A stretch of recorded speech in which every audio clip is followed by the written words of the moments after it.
at emergencycareforyou.org/scootsafe. During pregnancy, your baby communicates with you and your healthcare team in many ways. Electronic fetal monitoring, EFM, is used throughout prenatal care and during labor to monitor your baby. While you can simply talk to your healthcare team, electronic fetal monitoring is the voice of your baby. Healthcare professionals who are nationally certified in electronic fetal monitoring understand what your baby communicates and use their specialty knowledge to assess the fetal condition, especially during labor. They work effectively as a team, using a systematic approach to identify and manage clinical situations, caring for 2 patients at one time. Your baby communicates, and your certified EFM healthcare team understands, because they all speak the same language. EFM certified. Just ask. You can't buy a best friend. You can love them, walk them, pet them, and care for them, whether they want you to or not. You can take a picture or 50. You can fly to the moon, travel the world, or just stay in bed. You can't buy a best friend like that, but you can adopt one. There are millions of pets waiting for a best friend just like you. Help us save them all at bestfriends.org. The official radio station of Super Bowl 56. Powered by Pepsi. WGSX Nathan. 104.3. ESPN Northwest Florida. There's no need to fear. The Underdogs are here. The Afternoon Underdogs are on the air. What time is it? Broadcasting from the Rib Crib Radio Room. Time to let the big dogs eat. 104.3 ESPN Northwest Florida.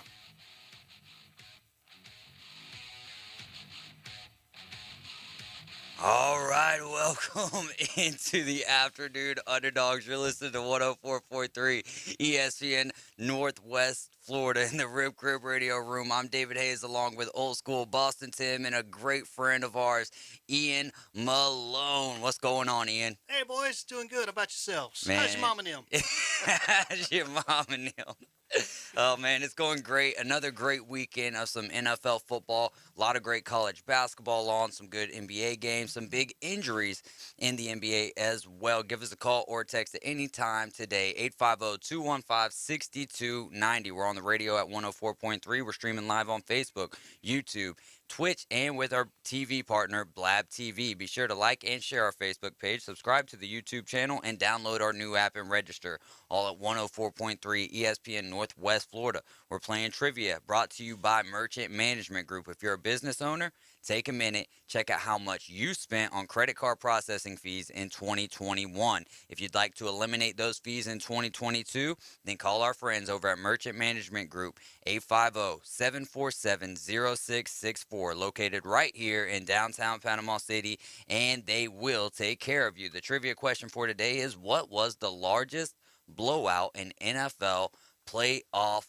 history? The Mexican word of the day, Dallas.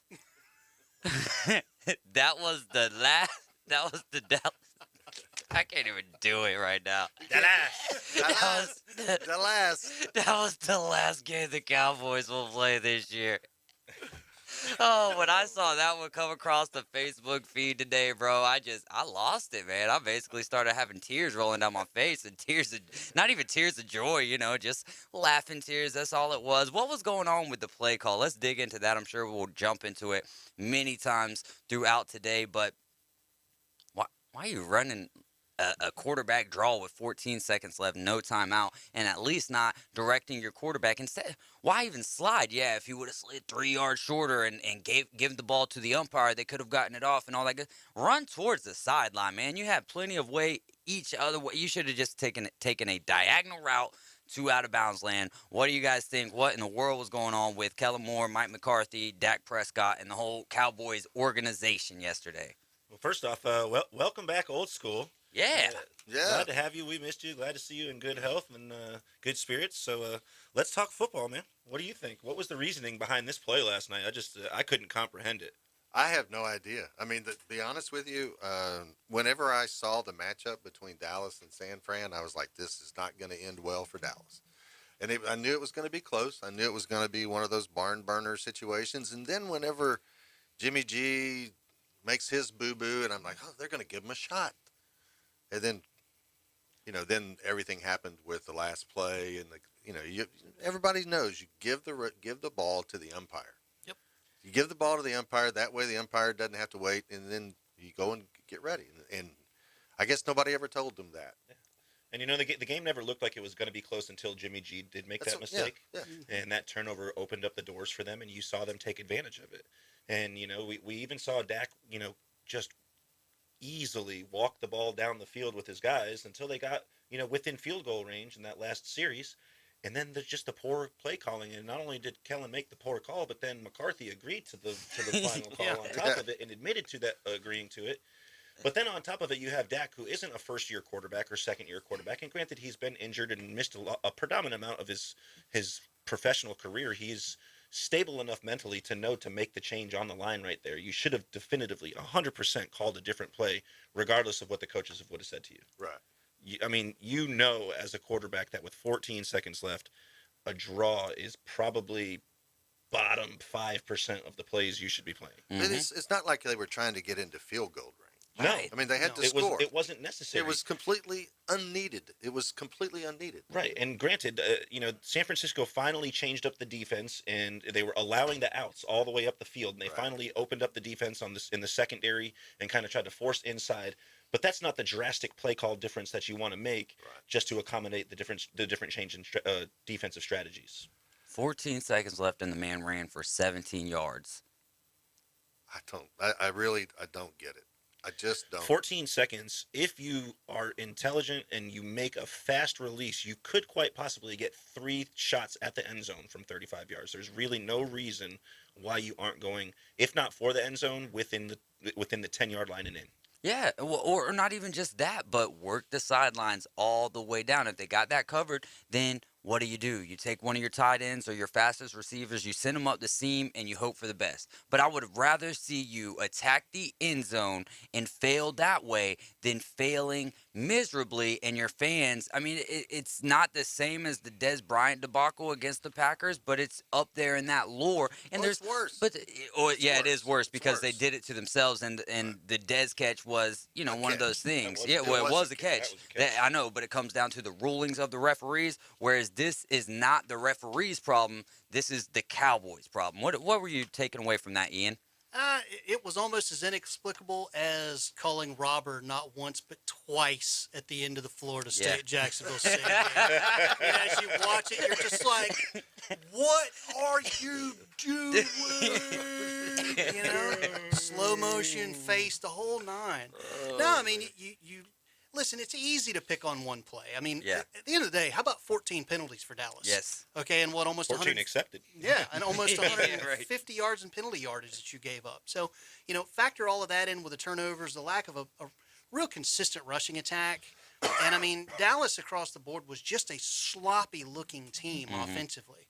I said on Twitter at the time, watching it, I was like, I haven't seen play this undisciplined since freaking Willie Taggart was in Florida State. It's just sloppy. Guys not knowing where they're supposed to be, not knowing their assignments. It's playoff time. Mm-hmm. And so for people who want to throw shots at Mike McCarthy today, I kind of can't argue with you. The guy still won 12 games this season. So, for all the talk on whether or not you pull the plug on him, I don't know that I go that far. But I think you have, as a Dallas Cowboys fan, every right to be able to demand from your coaching staff, why were we this unprepared today? Especially at the house. So much excitement around that game. There's just not much that makes sense to me about the lack of discipline that we keep alluding to there. And that final play of the game embodies a lack of discipline. Yep. Yeah, and we've talked all year long about McCarthy's inability to manage the clock. It's and people kept saying at some point he's going to make a mistake and it's going to happen, and sure enough, it did. And it's just, to me, it's it was very similar to what the Raiders did to themselves with just penalty after penalty. I was excited for Adam Goff, to see the Bengals get a win. But honestly, I'm not sure the Bengals won that as much as the Raiders just shot themselves in the foot over and over and over again. Yeah, no, I mean, and kind of segueing back to Dallas for just a second. I really am genuinely going to be interested to see what the fallout from that is. Because listen, much has been made over the last few years about Dallas's ineptitude in the postseason. All right, and just how much they frankly have not been relevant in NFL playoff football since 1995. Right. We're talking about Barry Switzer here, guys. But we also got to. So Jerry Jones is no stranger to pulling the trigger on some moves.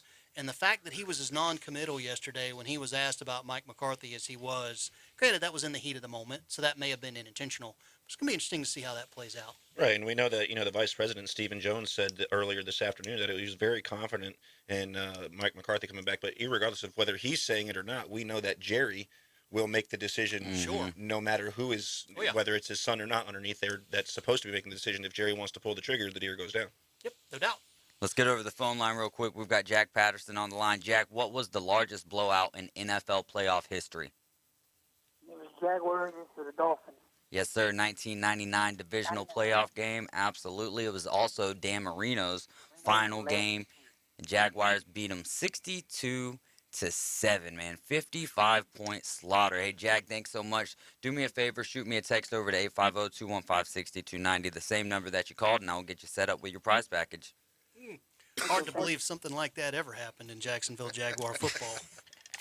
Holy cow. I bet Sam Kavaris was reeling when this was going on, man. Shout out to my man Sam. And shout out to Ian, because Ian was really the mediator. He kind of helped us make that happen, so we really appreciate that. We've had 2 interviews with him to this point, and they've been very entertaining, to say the least. Georgia's well, are we done with the Dallas Cowboys games? What about Zeke, man? Is Zeke gonna be back with the Cowboys next year? I don't know what his contract details are, but to me, he just doesn't look like a lead back anymore, really, for the majority of the season. As close as he did get to 1,000 yards, might have just got over that. He did. But He still, had 17 games to do it, too. that's Right, a fact. But but- do you? but How he are you also- feeling about Zeke? I mean, I don't think that necessarily he was worth the money that he was paid, and that's the reason why I could see them coming off of him. But statistically, this is probably the 3rd best season he's ever had. He had 3rd best in touchdowns, double-digit touchdowns. He had 10 touchdowns. He's over 4 yards, 4.2 yards per carry, 1,000 yards with the least amount of touches that he had it on attempts, only 237, which was by far the least he's had. And granted, it was over an extra game. You're doing it with less touches and still getting 1,000 yards. He's looking relatively good. He almost had 50 receptions, which is pretty good. He's just not playing all 3 downs like they need him to do. He's not blocking nearly as well as he did before, and of course, he's not averaging quite as many yards per game as he did initially, because he just came out of the gate so heavy, averaging like 1,300 or 1,400 yards over his first 3 seasons. No, I think you got it right. He came out of the gate so heavy in these last couple of years that that has really hurt him. I don't know, man. The stats there, they do back it up. But if I'm Dallas, Tony Pollard was serviceable, right? You bring in, we're going to have some really good running backs coming out of the draft this year. It might be wide receiver or running back could be one of the more dominated positions there. I just think that it's kind of that its course has run. Or do you pick between Dak and Zeke? Well, I mean, look at the trend of NFL contracts for running backs of the last 5, 6, 7 years. I mean, running backs don't get big bank-breaking money anymore. They just don't. And I think the school of thought on that is, and you guys can correct me on this if you want, but it seems like the school of thought is that you can go into the draft now and you can get a back in the 2nd or 3rd round that can come in and can give you 1,000, 11, 1,200 yards of production in a given season for a 2nd or 3rd round draft pick price, as opposed to blockbuster money like Zeke is probably going to want. Well, and then you got the running back from San Francisco 49ers. What was Elijah Mitchell, 5th, 6th round? And look at the season that he's had. Now, obviously, he got to receive the amount of looks that he got this year based on Raheem Mostert going out and some of the other injuries, and Trey Sermon really not panning out and dealing with injuries as well. But at the end of the day, it doesn't matter. You did what you were asked to do and a whole lot more. So you're right, for sure. You can even go past the 2nd and the 3rd round and sometimes find those diamond in the roughs in the 5th and the 6th round. No Yeah, and it's just like you're saying, just the opposite for Zeke. You know, his contract was a 6-year extension. It goes all the way through to 2026, with the very smallest annual salary being $10 million a year and going all the way up to, as high as 16.6. So, you know, like you're saying, a Tony Pollard who's getting, you know, only about 20% of that contract. And while in 8 of his games he didn't even get double-digit touches, he still had nearly 1,000 yards at like around 750 on only 130 attempts. You know, he's one of the higher average per yard per carry running backs in all the league at 5.5. So it's more than reasonable to assume that they would come off of Dak having Tony right there available doing what he's already doing. All right. Old school. Georgia Bulldogs, man. Zamir White, James Cook headed to the NFL draft, and now but Nolan Smith, who's y'all star pass rusher, is going to be coming back to Georgia for senior season. How important is that with all with all of these players departing for the draft for the Georgia Bulldogs to possibly repeat in 2022? I mean, anytime you can bring back a guy like that it's a positive. I mean, but let's be, just truthful is there's going to be far more leave off of this defense than stick around. Mm-hmm. And yeah, the cupboards are full. There's a lot of other 5 stars and 4 stars and 3 stars and a lot of other talent that are waiting in the wings to step in, and they're going to have to. Certainly, the schedule is not going to get any easier next year. So, it is what it is, and the best part is, hey, Georgia got one, and it's been 41 years. 41 years since before that. So, hey, life is good. I mean, we're talking about the champion state. Yeah. I mean, Georgia. Yep. Absolutely. Now the Braves and the Dogs. I mean, what more could anybody want? Hey, man, you're having yourself a year this year, old school. Yeah, I'm afraid to get up in the morning because I'm afraid something bad will happen. I think your initial reasoning is absolutely right. I think it's why he's going to be such an important person to have come back, right? We know that with the transfer portal opening like it is, it's not a small portal anymore. It's an unbelievable portal to another It's a dimension. black hole. To E and J land, you know what I mean? Yes. And so, we're headed to the sci-fi portal, son. really, we're going to the Four Horsemen verse. And so, because there's going to be so much movement, having somebody that's, a fourth-year senior being there dedicated to the team this whole time, and then on top of it also being a star will help with the extra amount of guys that'll be coming in, because it'll be more than normal. You'll have more than just your freshman recruits coming in. You're going to have all those freshmen come in, plus you're going to have guys coming from everywhere, from all different, levels of football and different, defenses, that having that guy that's been there that long is really going to help that defense, I think. And, there was a lot of talk last year about number 99, number 98, Jordan Davis, and then him going ahead and going to the NFL last year, and he decided to stay for this year, and it really helped him. And I think that having a senior guy stay and provide that leadership is always big for any team. So I'm excited for Georgia. What does the quarterback position look like in 2022 for Georgia? So glad you asked that, Ian. just that's the question that's been on my mind. Well, there's a lot of talent there, and even a guy that won him a national championship this year is saying that he's going to play college football somewhere, just maybe not at Georgia. I don't know. They've got 2 or 3 guys that are highly touted 5 stars. Gunner, there's a new freshman guy coming in. He's super highly ranked. So I think the cupboard is full. It's just a matter of who goes and wins the competition. So that's what we know. Stetson Bennett will be playing college football somewhere. He says that he's going to be playing college football. He just doesn't know where yet. And then Kirby came out and said that he'd love to have Stetson Bennett as his quarterback next year. Sure. Dude, if Stetson Bennett and the Georgia Bulldogs repeat, that's got to be one of the coolest stories to ever come out of college football, bar none. You're listening to the Afternoon Underdogs 104.3 ESPN Northwest Florida. What were you saying? There'll be a movie made about it. Oh, yeah, no doubt. The Mailman, brought to you by Disney. All right, we're going to take a short break. When we get back, we'll be talking with Ian Florida State. What's his expectations? What are his thoughts on the seasons that's behind us now? And some NASCAR. ESPN Northwest Florida. War Eagle. Auburn basketball returns to the Auburn Sports Network. KD, 17-footer. Banked it in. Watson, dunk. It's the jam. Wednesday, Auburn returns home to battle the Georgia Bulldogs. Kessler with a two-hand stop. But Cardwell slams it home. Long three, KD, good. Coverage begins at 7:30 Central on your home for the Auburn Sports Network. ESPN Northwest Florida. My forecast overnight for the entire listening area, pretty cold, less wind, maybe some frost by morning, about 32 to 37 for the low. Frosty start, mostly sunny Tuesday, the high near 60, and a north wind becoming south 5 to 10. Wednesday, mostly sunny near 70, chance of showers at Thursday. This weather forecast has been brought to you by All About Garage Doors, your garage door repair specialist. For 104.3 ESPN Northwest Florida, I'm meteorologist Tim Root. Discover Kia in 2022 at Bill Burr Kia, your local community dealer. Let your New Year adventures begin in a new Kia. Stop by and test drive any of our all-wheel drive Kias and gear up for winter.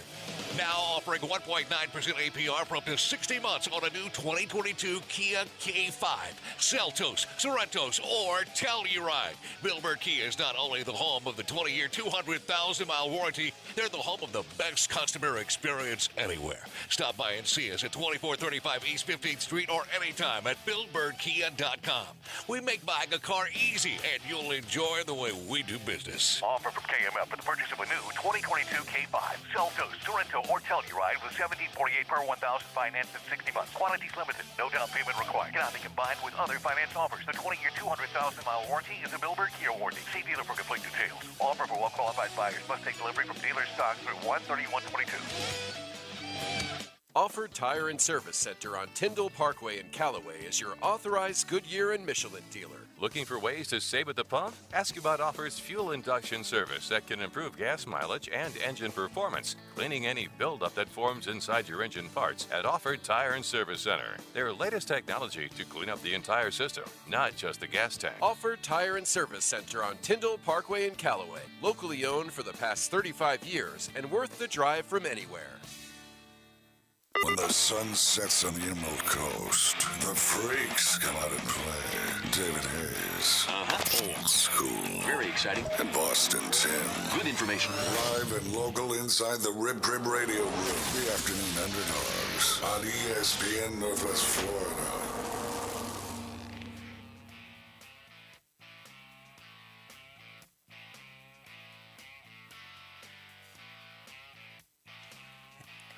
We are back. We're in the Rib Crib Radio Room. You're listening to 104.3 ESPN Northwest Florida. It's the Afternoon Underdogs, and we have the Cardinals versus the Rams. We'll get you to the coverage for that game at 6:30. Kickoff should be about 7:15 tonight for, I believe, you guys would know a little bit better than I. This is the first Monday night football playoff game. In a long time. Oh, in a long time? So back in your day there was more? They've had him before. Okay. But it's been 20, 30 years, I would suspect. So I might have been alive for one of those. Doubtful. Well, if it was in 20 or 30 years, yeah, I'm right on the precipice, old school of 31 right now. So. Yeah, I got socks that are older than you. Same.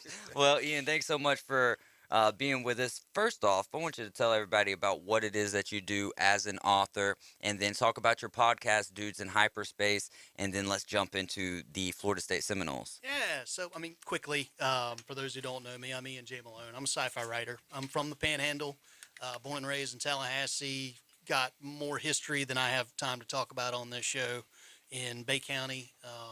Have loved this area for years, lots of great memories here, and finally got the opportunity to move here. So first and foremost, I'm ecstatic to be here and part of the Bay County community, and it's been great to be here.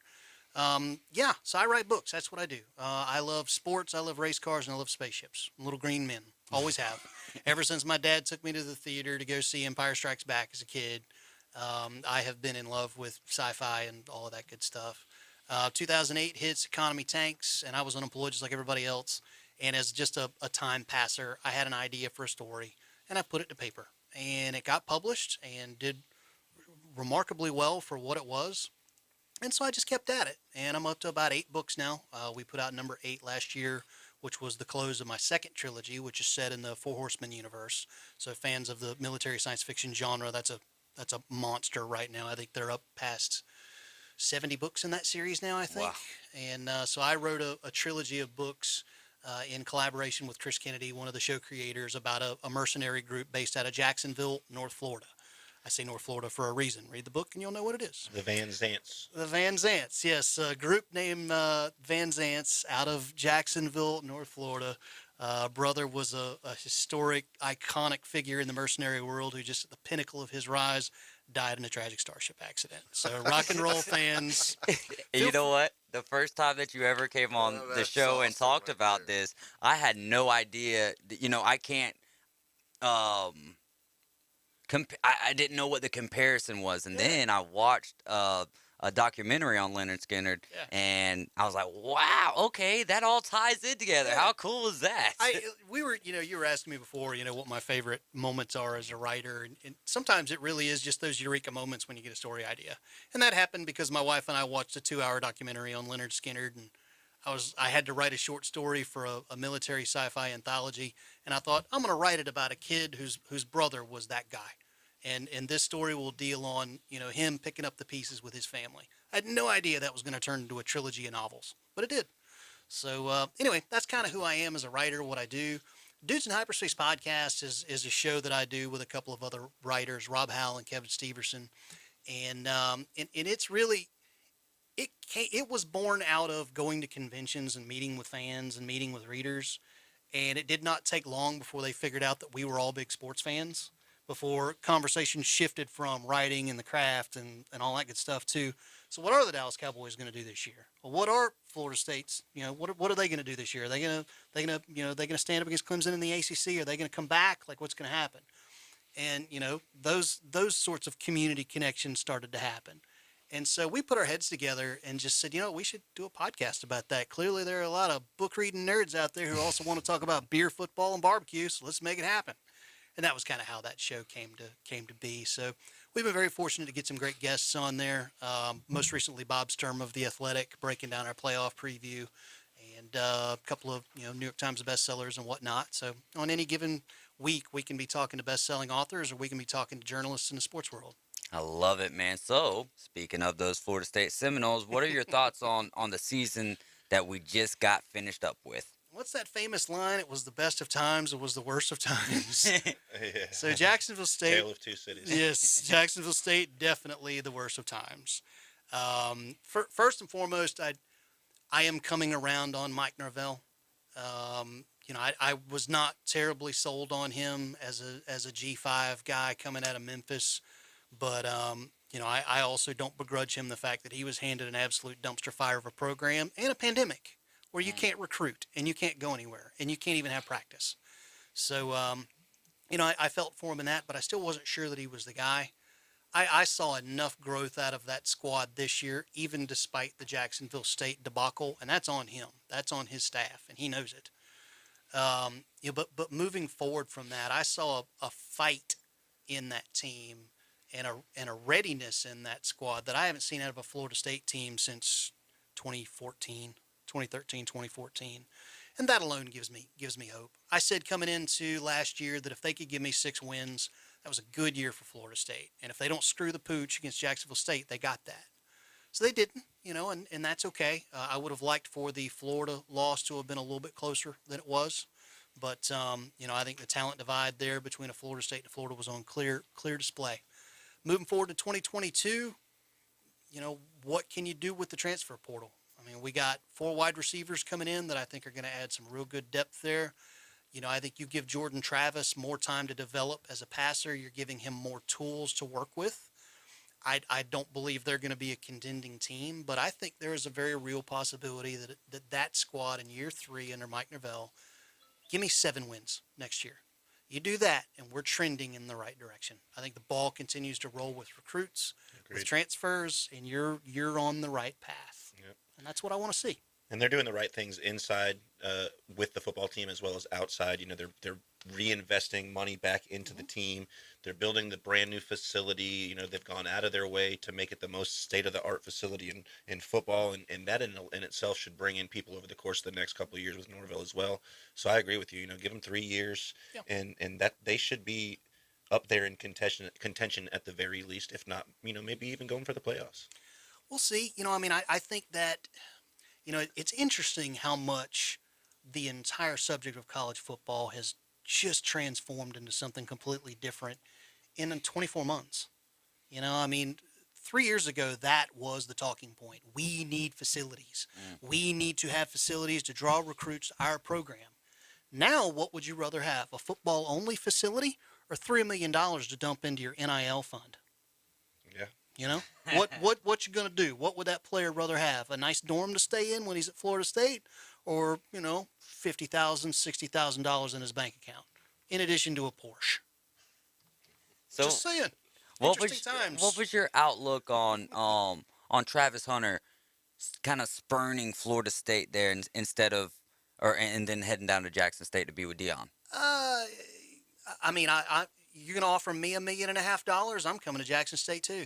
Yeah. You know, Florida State can't hang with that money right now. They just don't have the boosters. They don't have the depth. You know, Deion Sanders had Barstool in his back pocket. He was waiting to play that card. You know, your man Jason Staples of the Unconquered podcast, who's a guest on this show sometimes with great analysis for Florida State, he had some very colorful insights on how all of that went down on his show.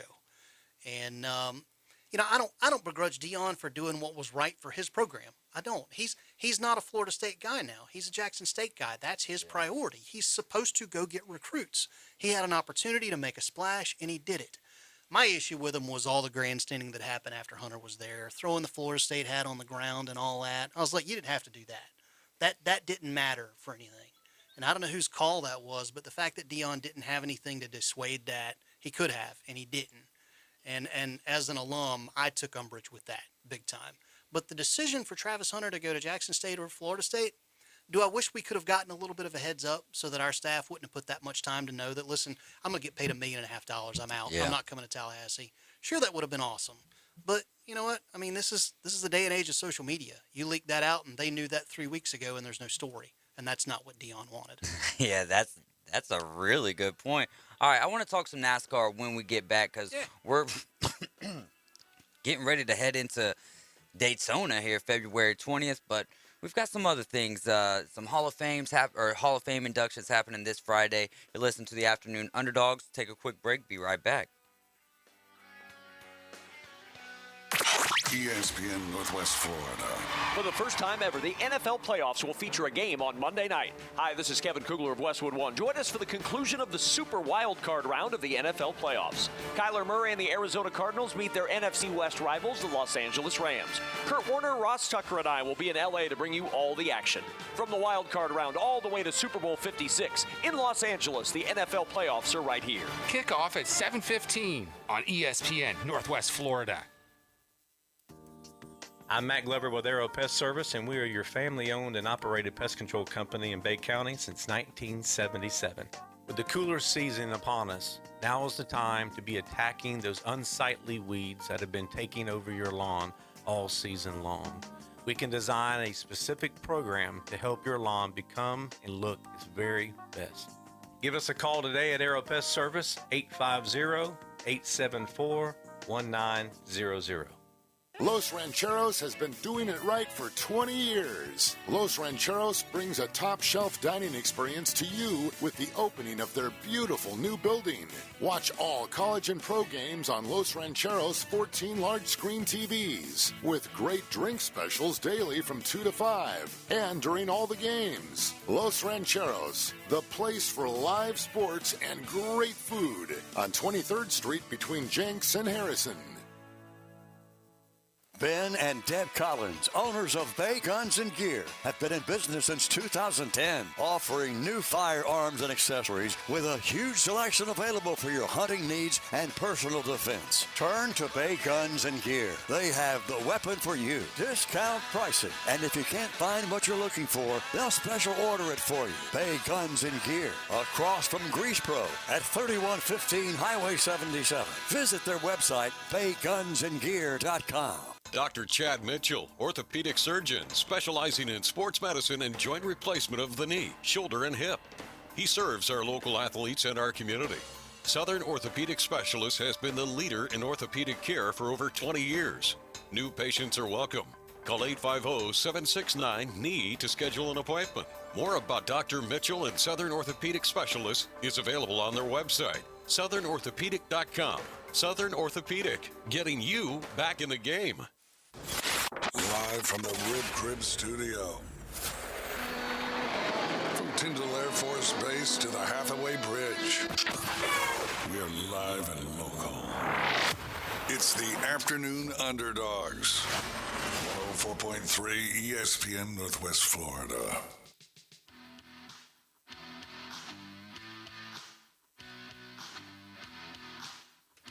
And we are back. We were just talking a little FSU, and I'm just getting a little FSU update over here. Chubba Purdy is going to be transferring to Nebraska, former Florida State quarterback, 4-star recruit in the 2020 class. Does that hurt you guys at all? I mean, that was one of the guys I was almost interested in seeing getting some playing time after I didn't know if Jordan Travis would be the guy, but he kind of solidified the role as the quarterback for you guys, huh? Yeah, I mean, just depending on who you follow, I still obviously keep tabs on lots of the beat reporters and people who cover Florida State football back home in Tallahassee. I mean, depending on who you talk to, he never did anything to even try to take the job. When you showed up in practice and watched him play, he never led the offense. He never produced. Jordan Travis was just clearly that much better than he was, and that's why Jordan had the job. So, I mean, you would think that after you've been on campus for almost 2 years, at some point you've learned the offense and you've had a chance to take root in something, to get better at something. And it just, he never made a case to the coaches that I need to play. So, I mean, listen, I hated the fact that he quit on us in the middle of the season. That's an issue that I have with the transfer portal. I don't think you should be able to do that because then that screwed us for depth. Big time. Agreed. But, he did what he did. He's moving on. I think the bigger question now is what does that mean for there's been a lot of talk about, why am I blanking on his name? Kid from UCF, just about lost his leg. Mackenzie Milton. Thank you, Mackenzie Milton. Did y'all see his helmet that he got to wear for the Hula Bowl, where it had the spear on one side and UCF on the other side? That was sick. There's been a lot of discussion about what's Mackenzie Milton's future in football look like now. Is he going to become a coach? Is he going to become a GA? And if so, where's that going to happen? Would that happen on Mike Norvell's staff? Or would he reunite with Scott Frost, who he obviously had a lot of success with at UCF, go be a GA at Nebraska and start your career there? Or even UCF, even though that the ties aren't really with the coaching staff there, but... Yeah, I mean, I don't know what kind of a fit he'd be with Malzahn. Yeah. But, he obviously has very deep ties and is very well connected with Scott Frost. So, would he now, being very well aware of what Chubba Purdy is, take on a GA role at Nebraska and, work his way into some sort of maybe like a coaching coordinator position? Or like a Zeb Nolan position for South Carolina where you're the graduate assistant. They run out of quarterbacks. Next thing you know, you're on the field. So that's probably connecting too many dots. But it's worth keeping an eye on. I, as a Noel fan, appreciate what Mackenzie Milton tried to do, and I appreciate what his role was in flipping that locker room last year. And even though he wasn't on the field, he deserves a lot of credit for stepping into that program and showing kids what it looks like to be a pro and to be a pro's pro. And he's very well respected among Seminole Nation for that. So I wish him well, whether it's at Nebraska or not. Chubba Purdy, good on you, kid. You did what you got to do. I don't feel any need to root for you. I don't feel any need to root against you. Good luck. There you go. Very neutral there. So getting into a little NASCAR here, we've got the Busch Light Clash. Boston Tim's been waiting for this all day long. The Busch Light Clash is headed to the LA Coliseum. Normally they do this at Daytona, but so kind of set this up for me. What happens at the Busch Light Clash, and do you like the fact that it's going to be held at the LA Coliseum rather than Daytona or somewhere else? First things first, old school NASCAR fans who are reaching for the dial now, please don't. Just stay where you're at. I feel you. That'll be part of my next question. We'll get to you here, okay? No, I don't like the fact that the Busch Light Clash is happening in L.A. It's L.A. that I have a problem with. I have nothing against the city of Los Angeles. I have nothing against the state of California. I think you need to know where your fan base is.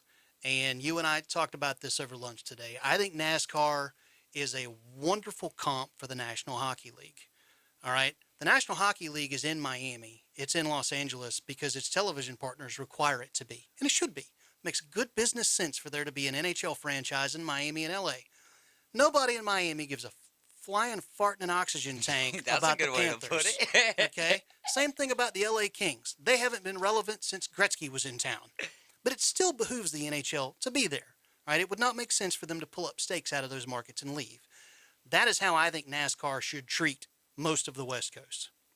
All right, you should be there, all right? As long as you've got Fox Sports on board and NBC Sports and these national broadcast brands and partners, of course you have to be in the Los Angeles market. You are never going to achieve mainstream popularity status in that market.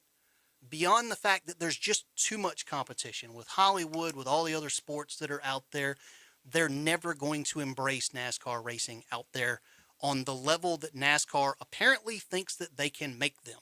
Right. I would say if you wanted to do the football concept, like building a temp track, what I would have done is I would have, instead of doing that at the Busch Light Clash, I would have done that at the All-Star break in June or in May, just before the 600, and I would have run it at Neyland Stadium in Knoxville, Tennessee, right in the heart of Southeastern Conference country.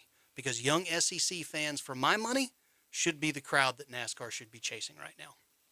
So I don't have anything against the concept that is the Busch Light Clash. I have a problem that you're asking teams who are already strapped for cash to go cross country, to bang up a bunch of race cars, only to come back and try and get, ready for Daytona. And a lot of these cars only have, or a lot of these teams only have 2 cars right now as it is because of the transition to next gen. Absolutely. So that's it.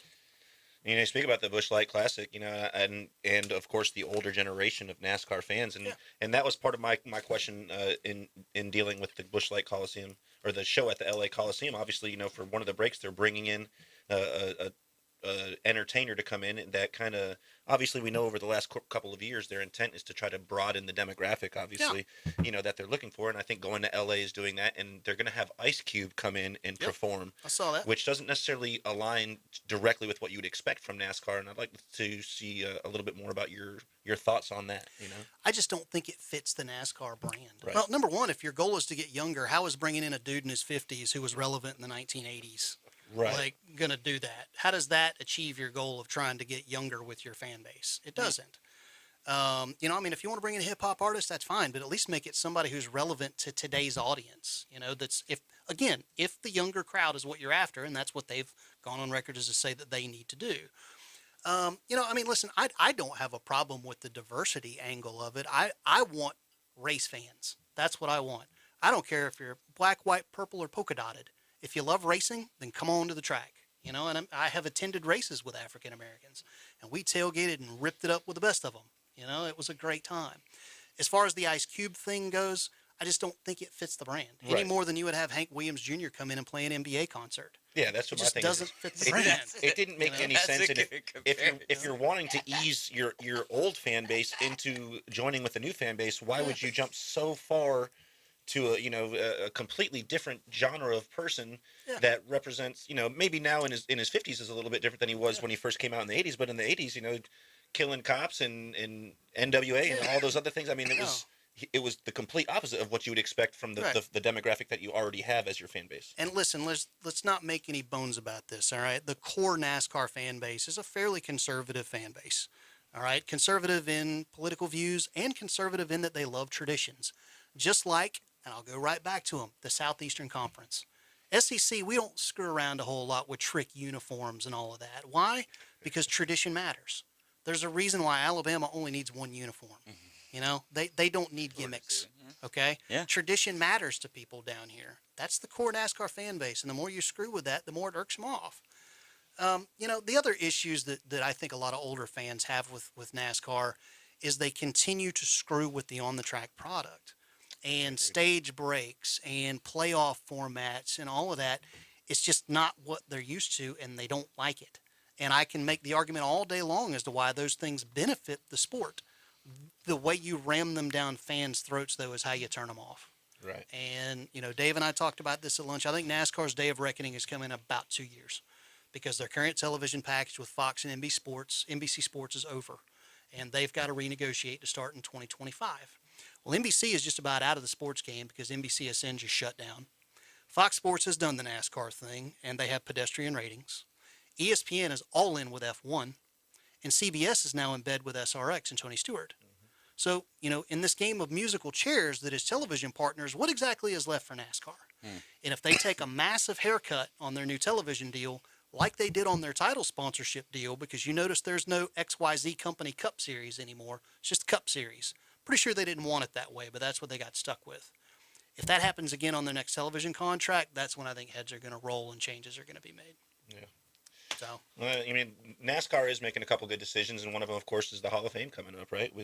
They are putting a couple good names up for the Hall of Fame, and so if we can jump into that real quick, you know, we'll start at the top with probably one of the most predominant names in racing. You know, starting with his father, and now he having the ability to go in, and Dale Earnhardt Jr. You know, talk to us a little bit about Dale. Yeah, I mean, I know a lot of people are kind of there are some people who have issues with Dale Jr. going into the Hall of Fame. They don't think that his resume is quite hefty enough.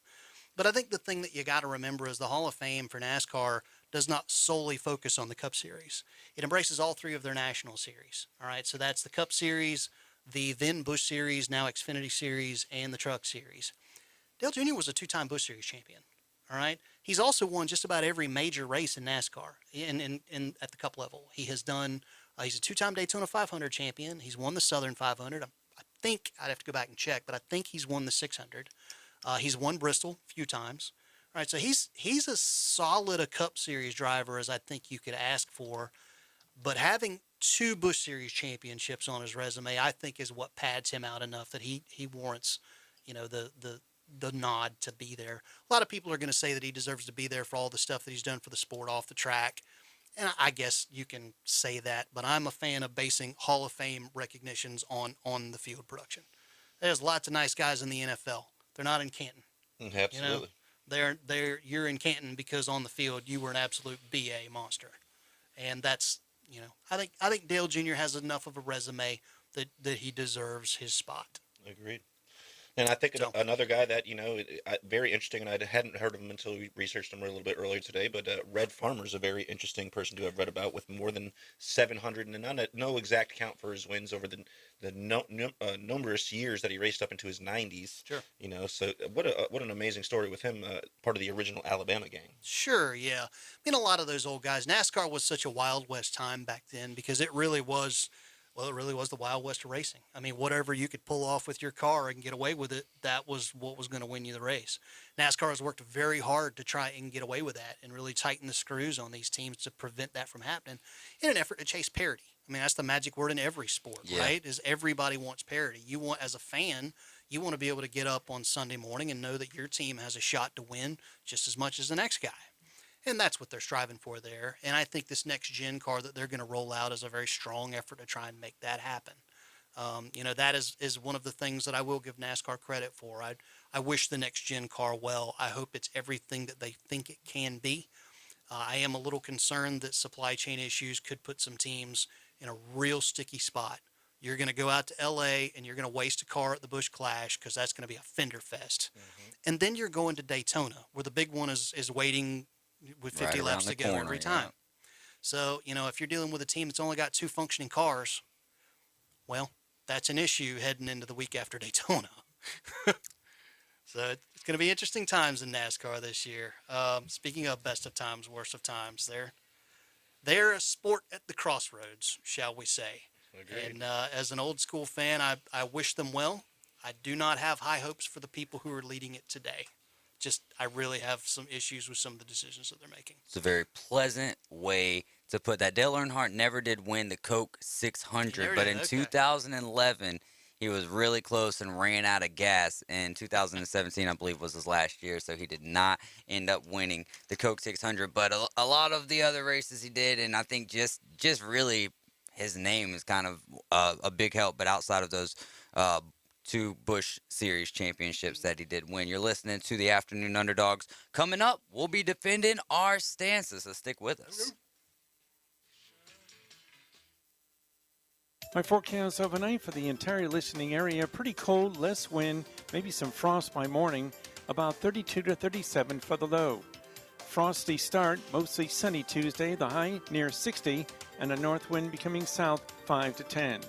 Wednesday, mostly sunny near 70, chance of showers at Thursday. This weather forecast has been brought to you by Mid-South Lumber, best little lumber yard in Panama City and Youngstown. For 104.3 ESPN Northwest Florida, I'm meteorologist Tim Root. 104.3 ESPN Northwest Florida. It's the Coach James Hale Show. Weekday mornings 7 till 9 on your station for the best local sports talk. Love Andy Burcham, does a great job. A legend there at Auburn. Auburn has played very, very well this year. They did it right, and it has certainly paid off. The amount of money Auburn put into the basketball program, it's unbelievable. They spent the money. They went out and got a great coach. And look what's happened. They're winning big. It's paid off for putting the investment there. ESPN Northwest Florida. Are you thinking about buying or selling real estate in the Panama City area? Think Real Estate is your team of local experts who simply love living and working in Bay County and helping others make their dreams come true through the exchange of homes and properties. We strive to provide excellent customer service in residential, commercial, and investment sales, as well as property management by combining classic customer service with crazy fresh marketing. Visit our website, whenyouthink.com. Coram Steak and Egg, home of the world-famous Heavenly Hash, has been family-owned and operated since 1986. Open daily 6 a.m. to 10 p.m. Coram Steak and Egg prides itself in offering fresh, never-frozen favorites at family-friendly prices. Come in and check out our daily lunch and dinner specials. Coram Steak and Egg at 804 South Tyndall Parkway, where you never leave hungry. Also available on DoorDash and Grubhub. ESPN Northwest Florida are proud members of the Panama City Beach Chamber. We'd like to welcome the newest members to the Beach Chamber. Exchange at the Beach, Fortis PM, Hawkstone Cyber, LLC, Keller Williams Success Realty, Elaine Giddens, No Doubt Systems, Sombreros Bar and Grill, LLC, Toastmaster, Panama City, and Wolf Water Sports, LLC, Hydrofly, PCB. Congratulations from the area's only sports radio station, ESPN Northwest Florida. Damsel in Defense presents Defend Your Stance. Got an opinion? Time to defend it. It's the Afternoon Underdogs on 104.3 ESPN Northwest Florida.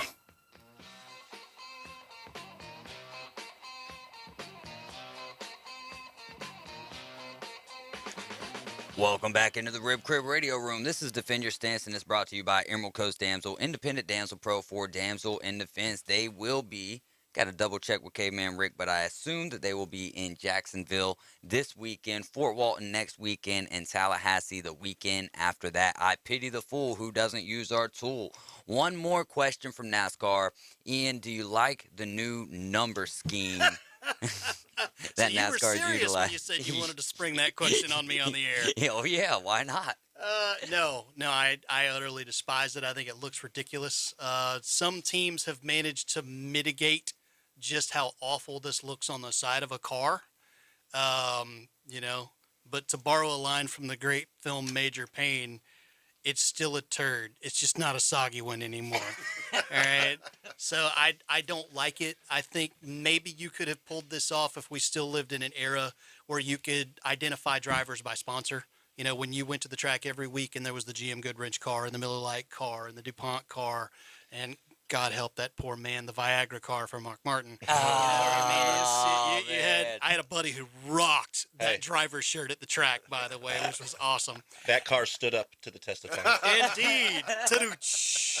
But no, gone are those days, and that means the number is the brand. That's how fans know their favorite driver, is by finding that number on the track.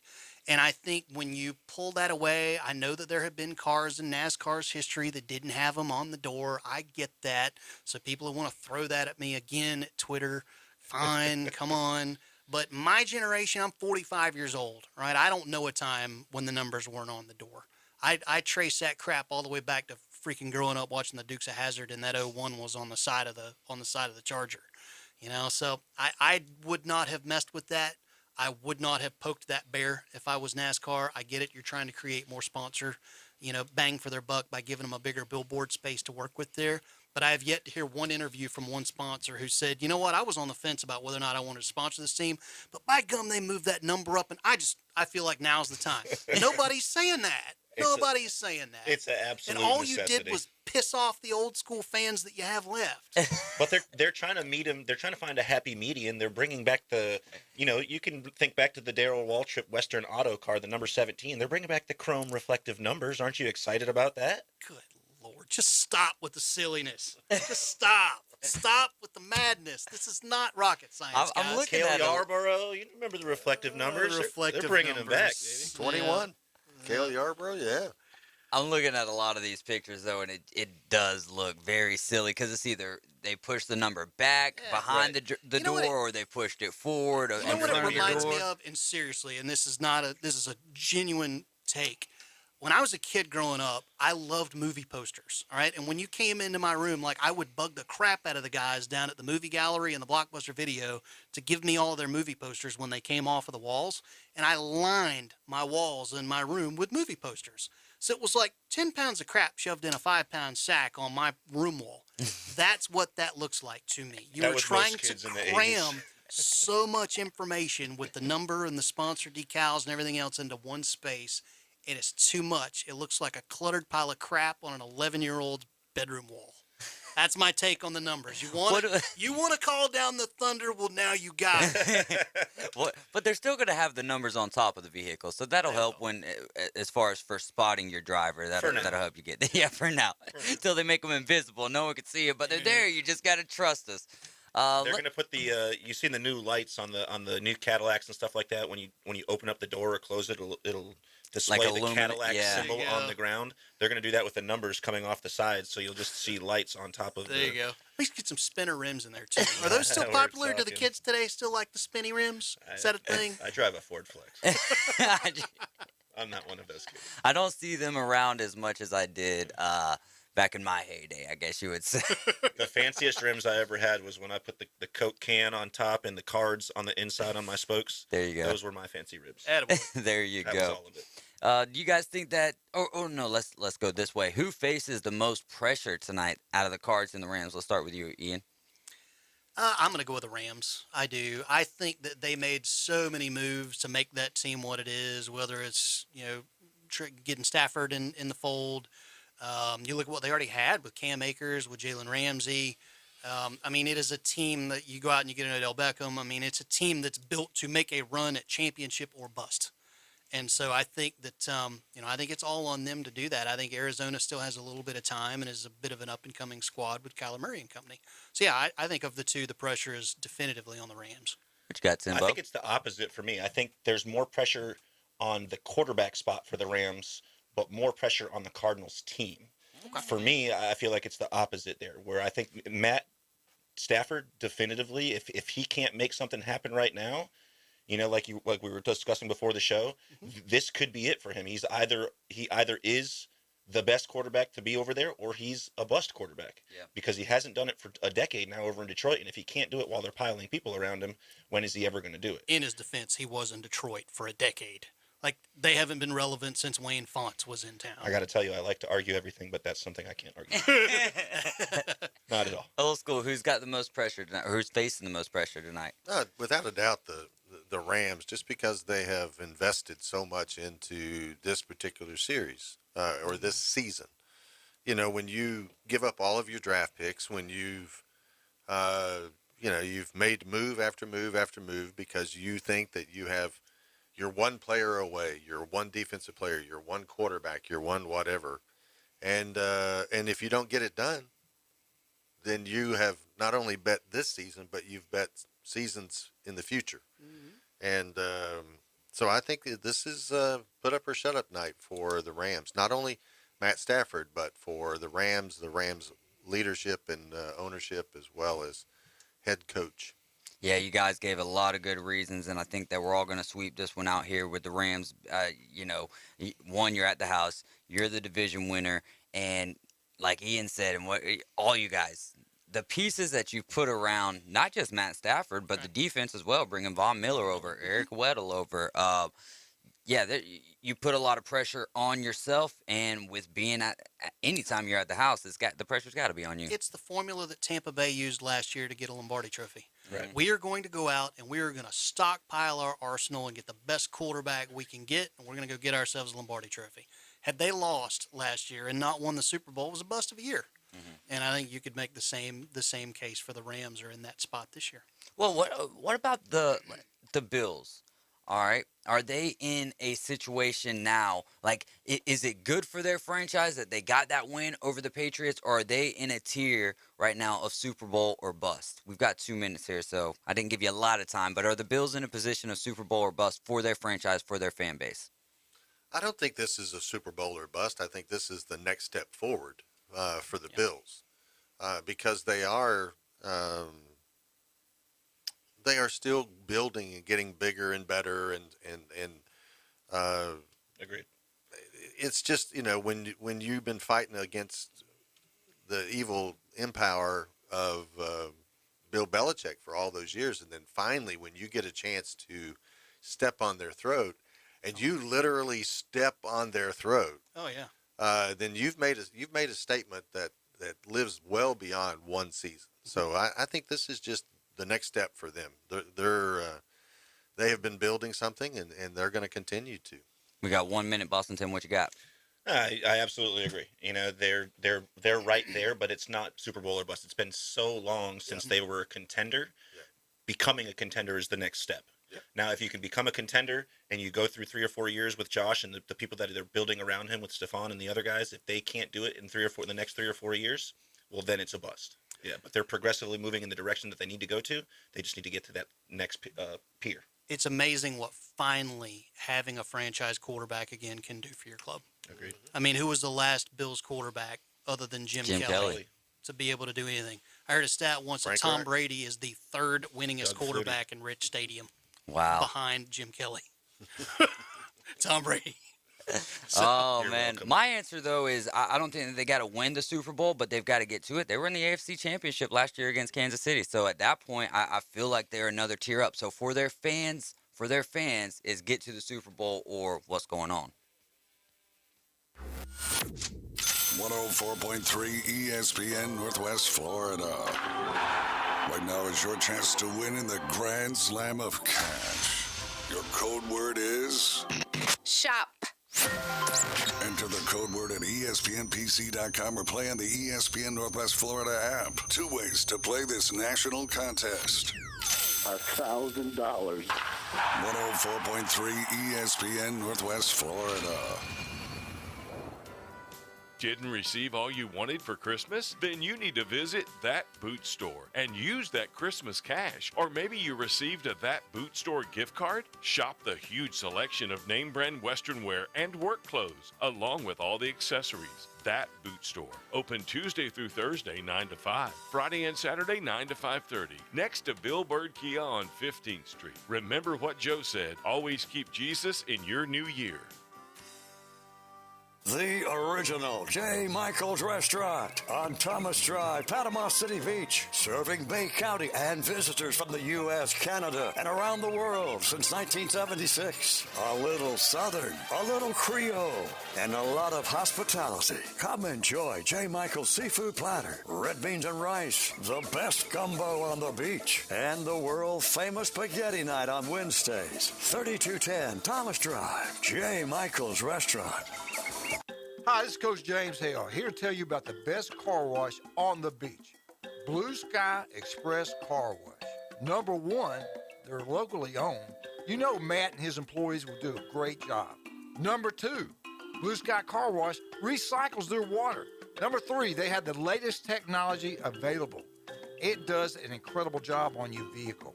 Blue Sky Express Car Wash on Back Beach Road is right near Home Depot. Tell them Coach Hill sent you. The SEC lives here. Powered by Pepsi. WGSX in Haven, Panama City. 104.3 ESPN Northwest Florida. So, how's the new job? Love it. But it's not just a job, it's a career. Life insurance? Love? I told you Woodman Life is really active in the community, right? They support all kinds of community improvement projects. How's your job, by the way? Don't ask. You can love what you do, too. Call me, Lance Myers, your Panama City area Woodman Life recruiting sales manager at 850-769-9212 to learn more. Woodman of the World Life Insurance Society of Omaha, Nebraska. Woodman Life, standing strong for generations.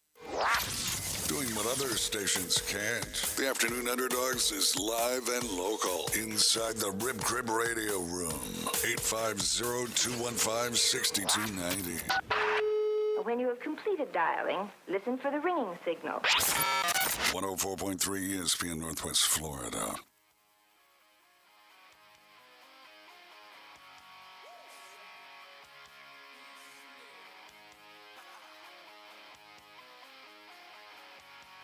And we are back, and you're listening to the Afternoon Underdogs, 104.3 ESPN Northwest Florida. Just about an hour and a half before we get you out to SoFi Stadium for the Cardinals and the Rams playoff game. Coverage starts at 6:30. The kick will be around 7:15. This is our 5 at 5.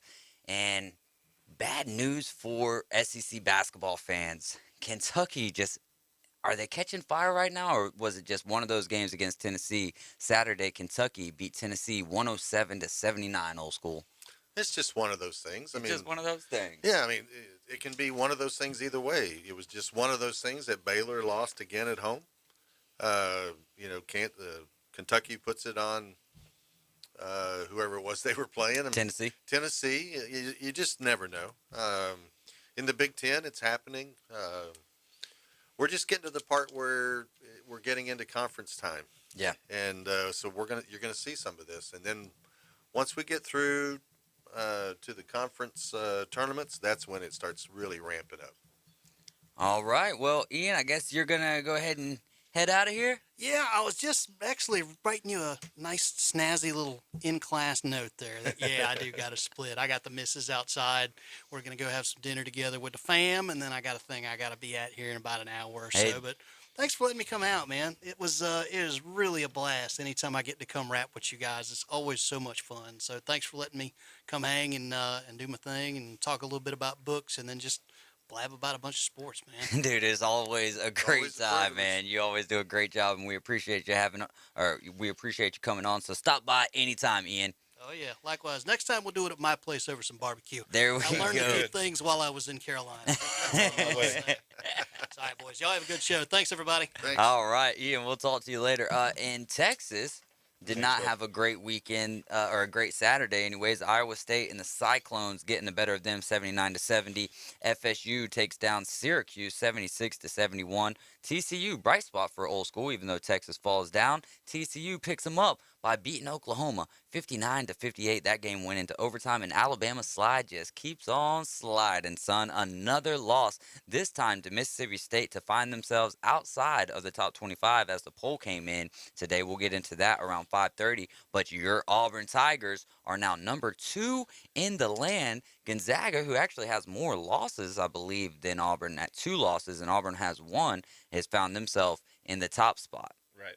I think they've thus far played a little bit harder of a schedule, and that's one of the things. Just like in college football, they put that into consideration, and thus putting them up. It's kind of funny though, because Gonzaga last year, one of the complaints about it was that they didn't play a difficult schedule. Right. Well, I think they're finally progressing towards where they should be. Right.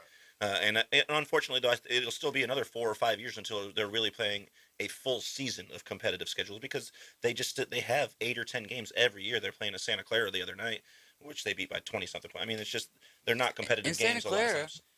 15-2 record, but albeit they're not playing the same caliber teams that of Gonzaga or what Auburn's playing on a night in, night out basis. And if it didn't come down to those schedules, then and it would just went down to what the records were, there would be a Santa Clara would be right next to a Gonzaga at 9th and 10th or something like that in all of college basketball, which just doesn't make sense. Even though they do have the record, they're not playing the schedule. Let's get into it. Let's start with, actually, let's finish off with the NFL game. That's the biggest one of the evening. No big college basketball games going on tonight, really. We had a big one out of Purdue in Illinois. Purdue coming away with a big-time win there. How about the run that Oregon's been on? Like I said, we'll talk some more college basketball, a little NBA at 5:30. We'll get into that. Let's go to the NHL now, where the Predators are going to be visiting St. Louis to take on the Blues. St. Louis is minus 130 as a favorite. The over-under set at 6 goals. Boston Tim, what do you like? Well, I mean, it's going to be a good game tonight, and for me, when the games are close, as I always say, it always comes down to the goalies. This particular goalie for St. Louis performs well at home. He's 5-2-1. So for me, I'm going to go with Sorokin and Husso and the Blues. Old school. Yeah, I like the Blues. Something when they play at home and they get that stupid song playing, and you know what I mean. It's just there's just a magic that takes place there. So I'm taking the Blues at home. I always take the Blues at home. Yeah, and they're playing Nashville, and Nashville, the Predators are a relatively strong team, and their goalie is really good. Yep. But the teams overall this season are close, and so again, for me, I always try to take whoever's at home if their goalie's relatively decent. And then the over/under in this game is 6 goals, and for me, I'm actually going to take the under in this one because both goalies do perform relatively well. I think it'll be a 3-2 game with the Blues winning at home. Ooh, so which way did you go?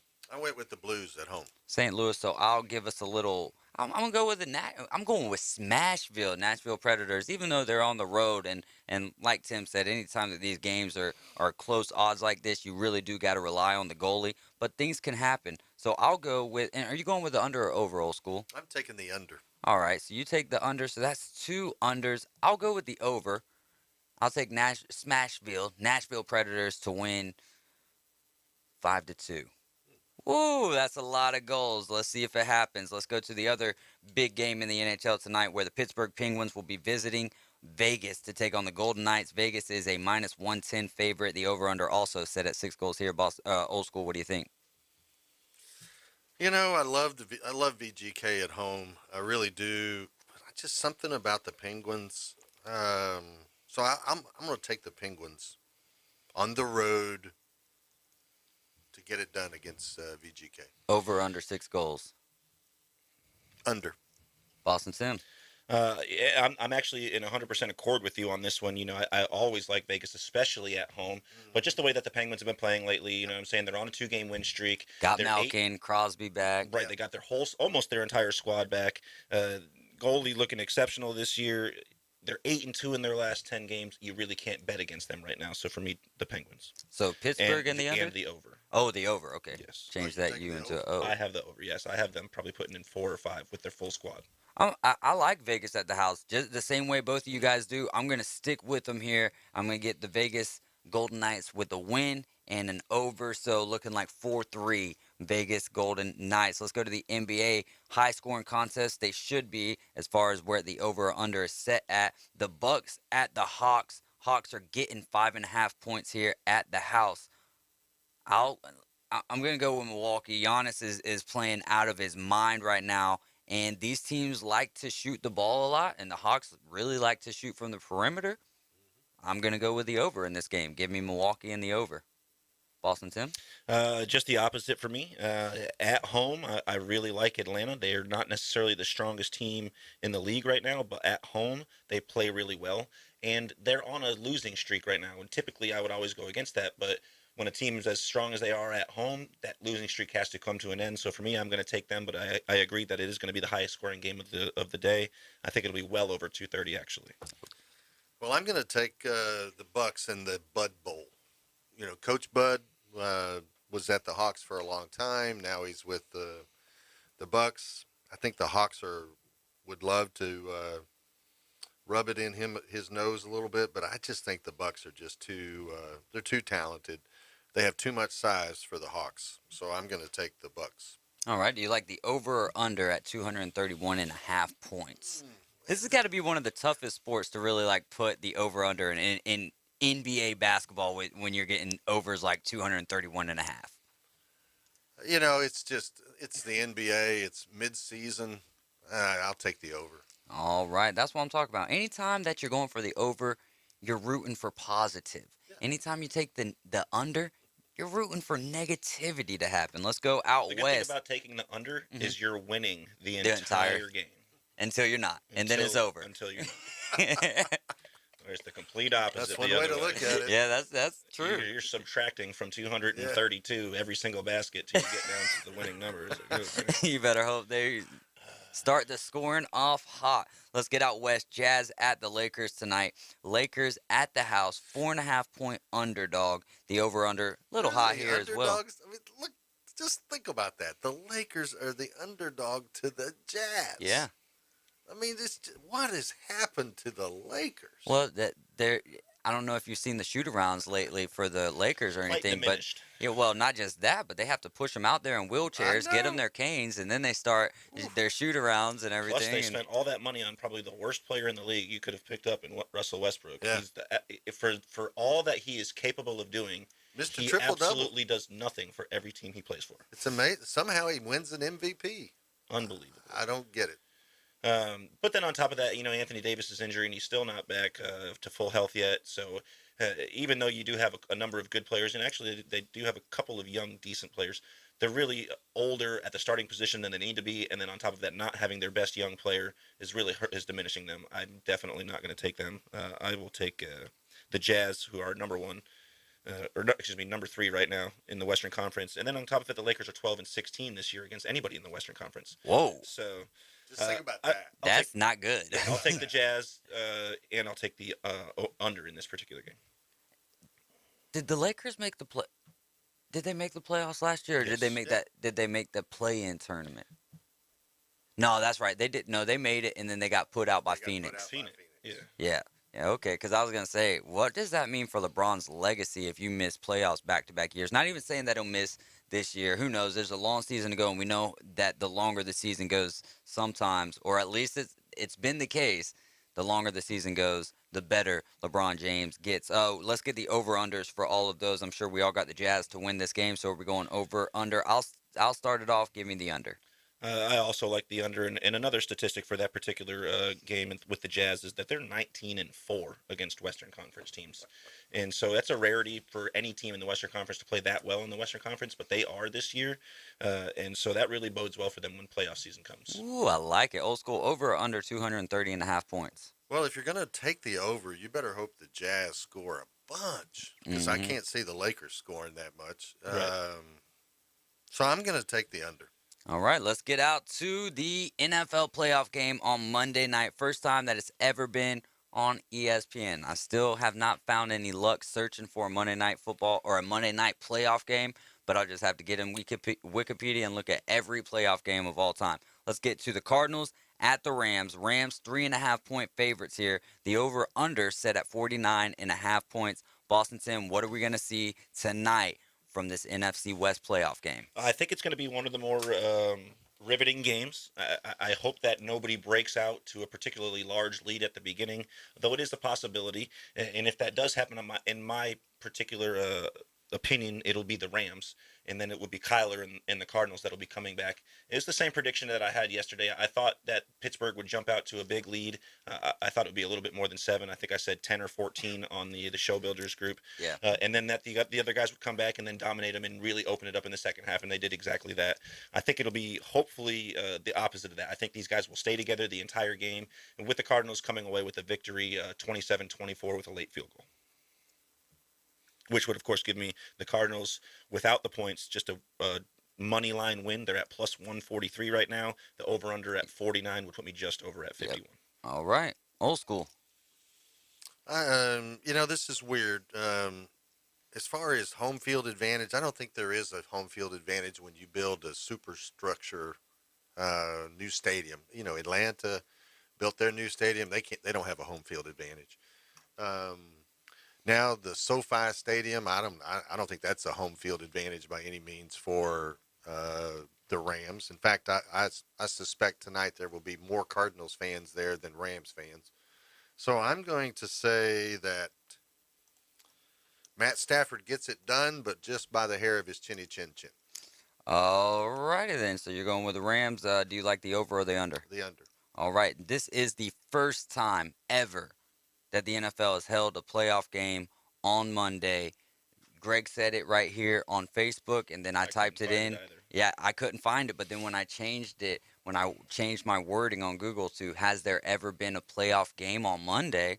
the first thing that came up, the bracket will not be finalized until the Los Angeles Rams and Cardinals finish their game. The first time the league has ever held a playoff game on a Monday. So there you have it. That is brought to you by the New York Times. We're going to take a short break. Cannot wait for this Rams and Cardinals game tonight.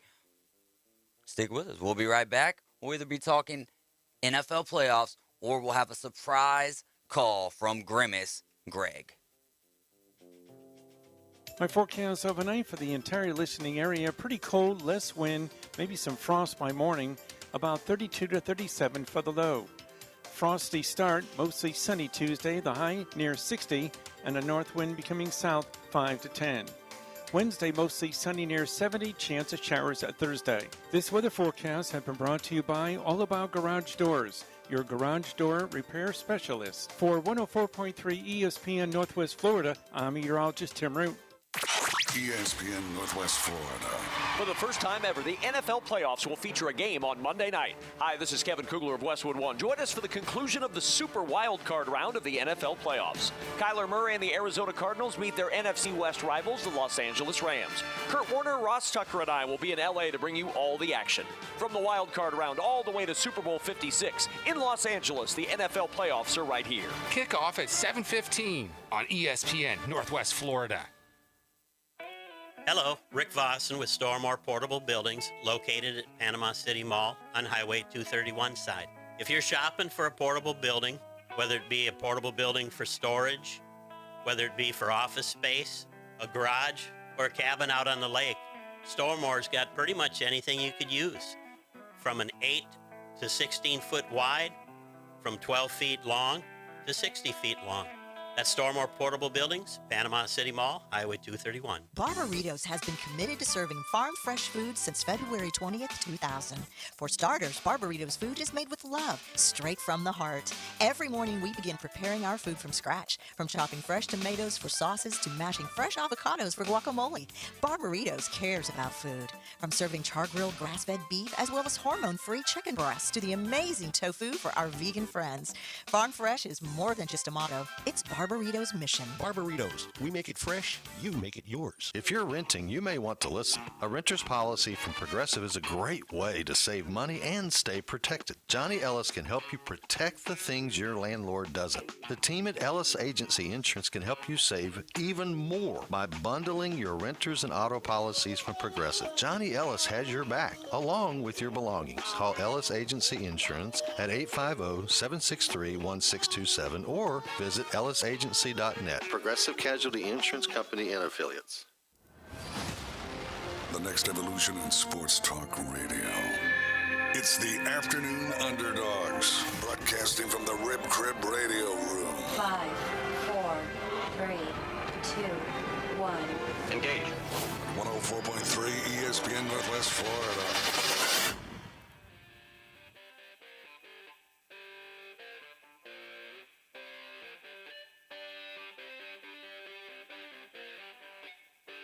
You're listening to the Afternoon Underdogs on 104.3 ESPN Northwest Florida. It's the Grand Slam of Cash and is back on our air, 104.3 ESPN Northwest Florida. It's time for you to pay your Christmas bills. That's going to be from Monday, January 10th, all the way until Friday, February 28th. You got to listen Monday through Friday, 8:45 a.m., 4:45 p.m. for the code word. Enter the code word at espnpc.com/contest. Or on the 104.3 ESPN Northwest Florida app, we'll have 2 weekly winners of $1,000 each. Let's get to the phone line. We've got G-Man on the line with us. Greg, what's going on, brother?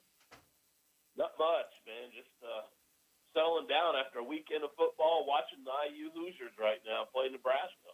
Oh, what's that game looking like? Yeah, it's early in the game. Hoosiers are up like 17-14, but I know it's playoff time. But real quick, man, did you see that Purdue game earlier today? I did not get to see it. I read a little bit about it. We have how many overtimes did they go to? Was it 2, 3, 4? I don't know. I can't remember how many, but two, I think. But man, that Purdue team. That might be the best team in the country right now. Oof. Oof. What do you think of Baylor being number one, being so strong, and then dropping back-to-back home games? It's anything can happen, man, and especially in this current climate. I don't know about Baylor if this was the case, but if you lose a couple players because of COVID or something like that, it can affect your whole team. Absolutely. So, which playoff game were you the most intrigued by this weekend? Well, I like everybody else, I really enjoyed watching Dallas get beat. But I mean, what I found very interesting was Buffalo Bills and Josh Allen. If he's not one of the best quarterbacks in the league, I don't know who is, man. He played some good ball. He should be the MVP for that team, for the league this year. Do you think that they can really replicate that performance in back-to-back weeks, especially when they're headed to Arrowhead to take on the Kansas City Chiefs? Yeah, I mean, they did that against, if I'm not mistaken, hasn't New England's defense been ranked in like the top 5 of the league all year long or something like that? Yep, in certain categories. Yeah, I mean, it was interesting. I saw an interview today. I can't remember who it was with, but he said he talked to Shanahan the day before the game. Shanahan said, "We're not worried about it. We're going to run them." He said, "We're going to make Diggs tackle runners. We're not going to give him opportunities to intercept balls." And he said, "We're just going to run the ball on them," and they did, man. If you really look at that game, Dallas wasn't even in the game. The only way they got in the game was when Garoppolo threw that interception, and he should have just went down. Their defense been hammering them all day long. If there's one thing that should have been clear in his head is don't turn this ball over right now. And he did, and that's the only reason they got back in the game. Well, I'll tell you, the 49ers, though, aren't going to get past the Packers if they continue with that same tradition of Kyle Shanahan just begging to give games up at the end. And there was a second yesterday I was like, whoa, has Kyle Shanahan learned his lesson? Is he going to run the ball? No. And we saw it with the interception there at the end of the game. And we saw the last drive that they had of the game, they did run it 3 straight times. But outside of that, you've got 5 minutes left on the clock. You're up 6. Your job is not to pass the ball. Run the clock out. Look what you've been doing with Elijah Mitchell to this point.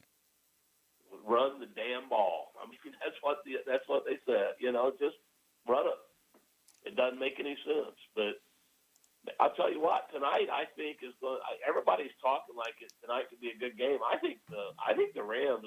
I've seen nothing the last half of the year that tells me Arizona can hang with the Rams. And Kyler Murray is overrated, like I've said before. I'd be surprised. I think it's a 34-20 game, and that's with Arizona scoring a late touchdown.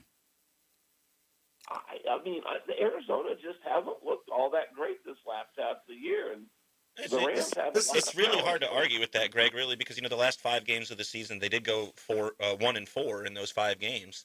So at least the latter quarter of the season, they hadn't played definitively well. But the only reason you could argue with this, because this is the same guy that believed that Carson Wentz was their answer at quarterback for the franchise quarterback. Yeah. Hey, I'm not even going to go there right now. Yeah, don't go there. No need to go there, Greg. Don't sit too hard on your tail. We're stuck with him now, so I don't have a choice but to hope he can lead us to the promised land, Whoa, bless your heart. Well, the good thing is that both of these squads, for the most part, have the entirety of their teams to be able to play tonight. Just about everybody is back, so we'll be able to see who the better team is for sure. Is DeAndre Hopkins going to be playing? I thought that I read that he was available. Okay. Whether or not he'll play, not 100%. Well, Juju wasn't even supposed to play until the AFC Championship game, and then he came out and was on the field. I read that he was going to be out there. I told you guys that. Yeah, but what I read though was that there was a chance that he was going to play, but it said that at least according to the score was that it's more likely going to happen around the AFC Championship or the Super. But that was Friday, so things change day to day. What about Connor? Is he out for the year or is he back tonight? I think he's back. I'm not sure that. I mean, I don't think he's like at 100%, but I think he is eligible and available to play. Yeah, but you used to watch NFL playoff games when you were a kid on TV on Monday night too. Yeah, he returned. He returned from injury in Week 18 against the Seahawks, and then injured his ribs during that game. So he's still questionable, and so is Chase Edmonds and Jonathan Ward. So that will definitely be a question in their backfield. And then what are the Rams going to do? Sony Michel, are we going to see Cam Akers tonight? I think the most intriguing thing, or one of the things I'm the most interested in, is how much playing time and what level does Eric Weddle come out in. Yeah, it'd be interesting to see. But 34-20. Go ahead. I want to tell you one thing, though. You said San Francisco, Green Bay. I kind of disagree with you. I think San Francisco's the last team Green Bay wants to play in the playoffs right now. I mean, I just think San Francisco's on that roll. You know, when there's one team that gets on that roll every year, it seems like, you know, and I just like what they're doing. I like Garoppolo. I agree that I like what they're doing. I agree that when Jimmy G is in the lineup, it's a better team. My problem really just comes down to 28-3 to the Super Bowl against the Chiefs not too long ago. When he gets in positions where it's like, you better win this game, he finds a way to throw the ball in the most inopportune times. And this isn't even on Jimmy G. This is literally on Kyle Shanahan and the way he calls his offense in big time, not even just big time games, at the end of big time games when you're winning. Yeah, you got a point. I mean, you can't argue with that. Look, you know, all you got to do is read about those games. So I think he's got to get over that hump. He's got something to prove. Yeah, true that. I do agree with you, though, Greg, that is the last team right now that Green Bay would like to face because Tampa Bay, riddled with injuries. Are they a good team? There's no doubt about it, but they're riddled with injuries. Then you look at the two teams tonight, just as the same way that you pointed out about the Cardinals, there was question marks along the last 5 or 6 games with the Rams as well. So I think both. What did you say? I couldn't hear you. What did you say about the Rams? The same way that you said, you know, the last 5 or 6 games for the Cardinals were like, can they really do it? That I kind of feel that same way with the Rams because they dropped that game against the Seahawks to be able to win their division by winning. Instead, they lose and the Cardinals lose and all that stuff. So I'm just curious as to how tonight's game will actually play out. Well, McVay can take a team to the Super Bowl. He's proved that. You know, I mean, he's got good coaching. But yeah, I agree with you. It's gonna. I just don't think it's going to be much of a game. But Hey, has anybody heard on as far as Tampa Bay that offensive lineman that got hurt last night? Tristan Wirfs. What's that? Who? Tristan Wirfs, and he is likely to come down to the wire whether he's going to be able to play or not on Sunday. Okay, but it's not you're out. He's out for the season. But, no, I don't think so because he kept coming back into the game. If I'm Bruce Arians and my team's up 31-0, you're done. Like, and I don't mean that in a bad way. I mean, take the day off, take your pads off, and let's save you because we've got playoff games to play. And you saw when the other guy, I kind of figured why Bruce Arians put him back in because when I believe the kid's name was Josh Allen, I forget exactly what it was, but when that kid was playing right tackle, he was getting blown up. So they're going to need Tristan Wirfs for whenever they play the Rams or the Cardinals. Well, they already had some injuries on the offensive line. So, I mean, I'm sure, you know, if he's out for any length of time, that's going to kill him. Because, like you said, there's nobody. The replacement was not doing any good at it. So, hey, Greg, we are up against the break right here, man. Hey, thanks so much for the call, brother. All right, man. You guys have a good one. Hey, you do the same. Enjoy the game tonight. You're listening to the Afternoon Underdogs on 104.3 ESPN Northwest Florida. When we get back, we'll go over the AP poll, some surprises in the poll there, the NBA MVP race as well. ESPN Northwest Florida. You know, somebody calls in and wants to know about their team, and I can't get mad because that's what we care about here. This is a sports show, and I'm balancing it because I know people want escapes. They have to have them from what's up and down the dial, and I hope we can provide a little bit of everything here. But yeah, I mean, it's perfectly normal to want to talk about college football. The leader in sports radio is 104.3 ESPN Northwest Florida. Golf Plus is your premier golf shop on the Gulf Coast. Not a big box or a chain store, but a local store with golf experts to serve you. An amazing array of demo and fitting products, plus a professional repair shop that can handle anything from a basic re-grip to a full set of re-shafts and everything in between. Golf Plus has locations in Dothan and Panama City Beach to serve you. Come see them today for all your golf needs. Located next to Firefly at the shops at Edgewater. Call 850-249-2726. Hi, I'm Bobby Lycos with today's Car Clinic Minute. Driving down the highway, burger, cola, and fries on the side. Uh-oh, looks like your snack in hand is now underfoot. When I come back, I'll give you tips on removing stains. The Car Clinic Minute. It's Bobby Lycos Car Clinic, brought to you locally by Hewitt Tire and Auto. Call 850-769-7323. Your certified AAA service center and hometown towing. Visit them online at HewittTire.com.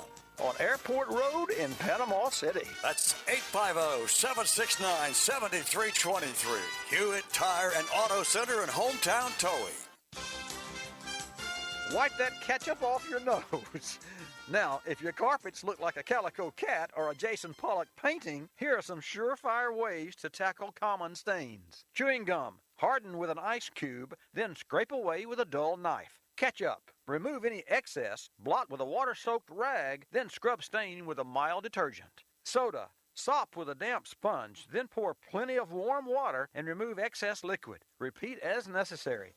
And for dessert, ice cream. Sponge with cold water, then rub with a mild solvent. Now your carpets are so clean you can eat off them. Now about that t-shirt, I'm Bobby Lycos. Like us, you'll love us. Live from the Rib Crib Studio. The mission. Your mission, should you decide to accept it. Save the panhandle from boring cookie-cutter radio. Now back to the Afternoon Underdogs. The state will self-destruct in 5 seconds. 104.3 ESPN Northwest Florida.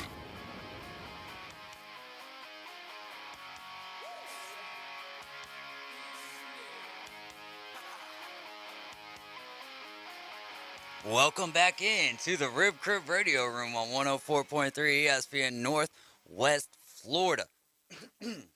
Glad to be back in the building with you guys. Glad to have Old School back in the Rib Crib Radio Room with us, man. A lot of great games. Well, I wouldn't even say great games, but how about the Bills? We haven't even got to that point, and they're the longest. They've went the longest without getting to the point that they've got to. Joe Burrow just really embodies that attitude of the Cincinnati Bengals, and they came away with the win. What did you guys take away from that Bengals-Raiders game before we hop into the AP poll? Well, I was really excited for the Bengals to get it done, and then afterwards, the head coach takes a game ball over to a local bar and drops it off. I just thought that was super cool. But, you know, really and truly, the Raiders could have won that game, should have won that game. But they made so many screw-ups. They had so many penalties. They really hurt. They really cost themselves. Happy for the Bengals, but I think they were lucky to get out with the win. I would agree to an element for sure that the Bengals or that the Raiders did outplay the Bengals at certain times in the game. The 2 turnovers for the Raiders absolutely killed them. The penalties looked a lot closer in that game than what it was for Dallas and San Francisco. Both teams had 7 penalties called on them. 56 yards for the Bengals and 46 yards for the Raiders. But it's just those crucial calls, right? It's those crucial calls. The one that came down. What was the call at the end of the game that just kind of screwed it for them? For the I don't recall. You don't recall? I don't. For the Raiders? Yeah. That's what I'm trying to think of right now was how did that game end? Well, they had numerous holding calls. Every time you turned around, every time they would have a positive play, there would Yeah, be it a would just holding get call. it would get brought back It would on get them. brought back. It seemed like every drive, even though they would go on a significant drive. Yeah, they went on a 10-play drive to finish right there, but they had his interception with a minute and 50 seconds left is what happened. That's what it was. It was an interception. And they were right there. I mean, they finally got it down 10 plays inside. I think it was the 35. No, it was 4th and goal at the 9. It was 4th and goal at the 9, and and he threw it right in that interception, regardless. He was trying to get it in the end zone. It was the last play of the game, so it wasn't like it was. I mean, it was, to me, it just seemed like the Raiders were constantly, they get a good play, they move them back. Yeah, Make good it was plays. resemblant of their, or very, it just kind of described their season, if you will. They'd get some good games in, and then drama would happen. Henry Ruggs, Gruden getting fired, whatever it may be, and it kind of sets you back in that locker room. But the Bengals are moving on. First win in 31 years, man. How important is that for the city of Cincinnati? I think maybe even more so than the actual Cincinnati Bengals. Well, really, in the entire state, because it's not like Cleveland's doing much for them over the course of the last 4 or 5 decades. So, yeah, I mean, Cincinnati, what an unbelievable victory for them, And like we said, it wasn't necessarily the most impressive victory. Really, both teams looked relatively poor in the second half. The only scores that we saw at either of them were 2 field goals on all of the possessions in the entire second half. That's pretty poor. And then you put into perspective, like you said, the fact that they really should have lost the game if it weren't for the 3 turnovers. They probably would have lost the game, right? So we know that while they did get the victory and it's great for their city, they won't go any further into the playoffs if they play like that in the next round. You certainly can't expect a 48-yard, 2.2 yards per rush out of Joe Mixon to open up the offense and the wide receivers and give them the ability to play a more significant game against anybody else in the future of the playoffs. It wasn't at the end of the game what I'm thinking of. I'm talking about the whistle. The whistle. The inadvertent The whistle. inadvertent whistle. What are your thoughts? The first half. Right, and it doesn't necessarily change the game. And I've been meaning to look back on like what actual down that was because they would have more than likely scored on that drive or at another time. But how do you guys feel about that play? I mean, the rule is if a whistle is blown inadvertently, play stops. Play stops. Unless they scored touchdown. but that's what, like, to me, is like, I get it. I get the argument that you can make of, well, like he wasn't out of bounds. They were blowing the whistle for no reason because there was no reason to blow the whistle. The ref was wrong for blowing the whistle. However, the right call, and this is why that officiating crew is not officiating any more games in the playoffs this year, because you got to get the calls right, though, right? And the right call there was to stop that. Does that change the complexion of the game or how it's going to go or the end result of it? I absolutely don't think so. But still, that's one of those things for the Raiders to hold on to for 20 more years. It is, and they'll hold on to, I was going to say, for the next 8 months until football season starts over and they start off with a victory. All over again. Absolutely. So, yeah, I mean, it's a bad call, bottom line. The rule is in place for a reason, and as unfortunate as the circumstances are, whether or not they got the 32 yards or whatever it was on that particular play or didn't get it, the fact of the matter is the rule is in place, and it's not an arbitrary rule. It's there for a reason, and that's why the refs there's 4 or 5 of them. They need to get together, and somebody needs to know that that's the rule. That's why there isn't just one guy. And they had, each team of referees had extras in case people got hurt or whatever. So there was multiple officials to get together to make the decision there. Yeah, and it's not like they don't have New York in their ear also. Yeah. Why isn't New York getting some blame for that's this? the part that surprised me, is that New York didn't get more involved. New York's kind of sat back and said, well, it's your call, it's your call. That didn't make sense to me. Well, I mean, and don't get me wrong, if New York is only there for instant replay, Which they did in some of these other games as well, and they did a good job on, right? But if they didn't pull an instant replay by whoever, whether it be one of the teams or the judges, then can they say anything? Yeah. So probably not. There's the controversy in that also. Probably not. Oh, man. But that's just another one of those things. Steelers, they tried. TJ Watt gave everybody, like, oh, my gosh, maybe we'll – that first quarter was just like, dang, could this really happen? Could the Steelers go out with a bang by taking down the Kansas City Chiefs? And this is why I'm saying, like, it's going to be really tough for the Buffalo Bills to go into Arrowhead and play the same type of game that they had, like 7-7, 7 drives, 7 touchdowns, no punts, no field goals. The only time that you turn the ball over on downs, which you really didn't, it was a third down conversion, but Mitchell Trubisky kneels the ball to finish the game. That's extremely impressive. How do you go into Arrowhead with a environment like that and replicate that process? Well, you don't. But that doesn't mean you can't win the game. Yeah, right? 100%. And I think that, with Singletary running the ball, I mean, their running game was there. Yes. And it was prevalent, and it was being used, and Kansas City better be ready. Right. I mean, I think Kansas City's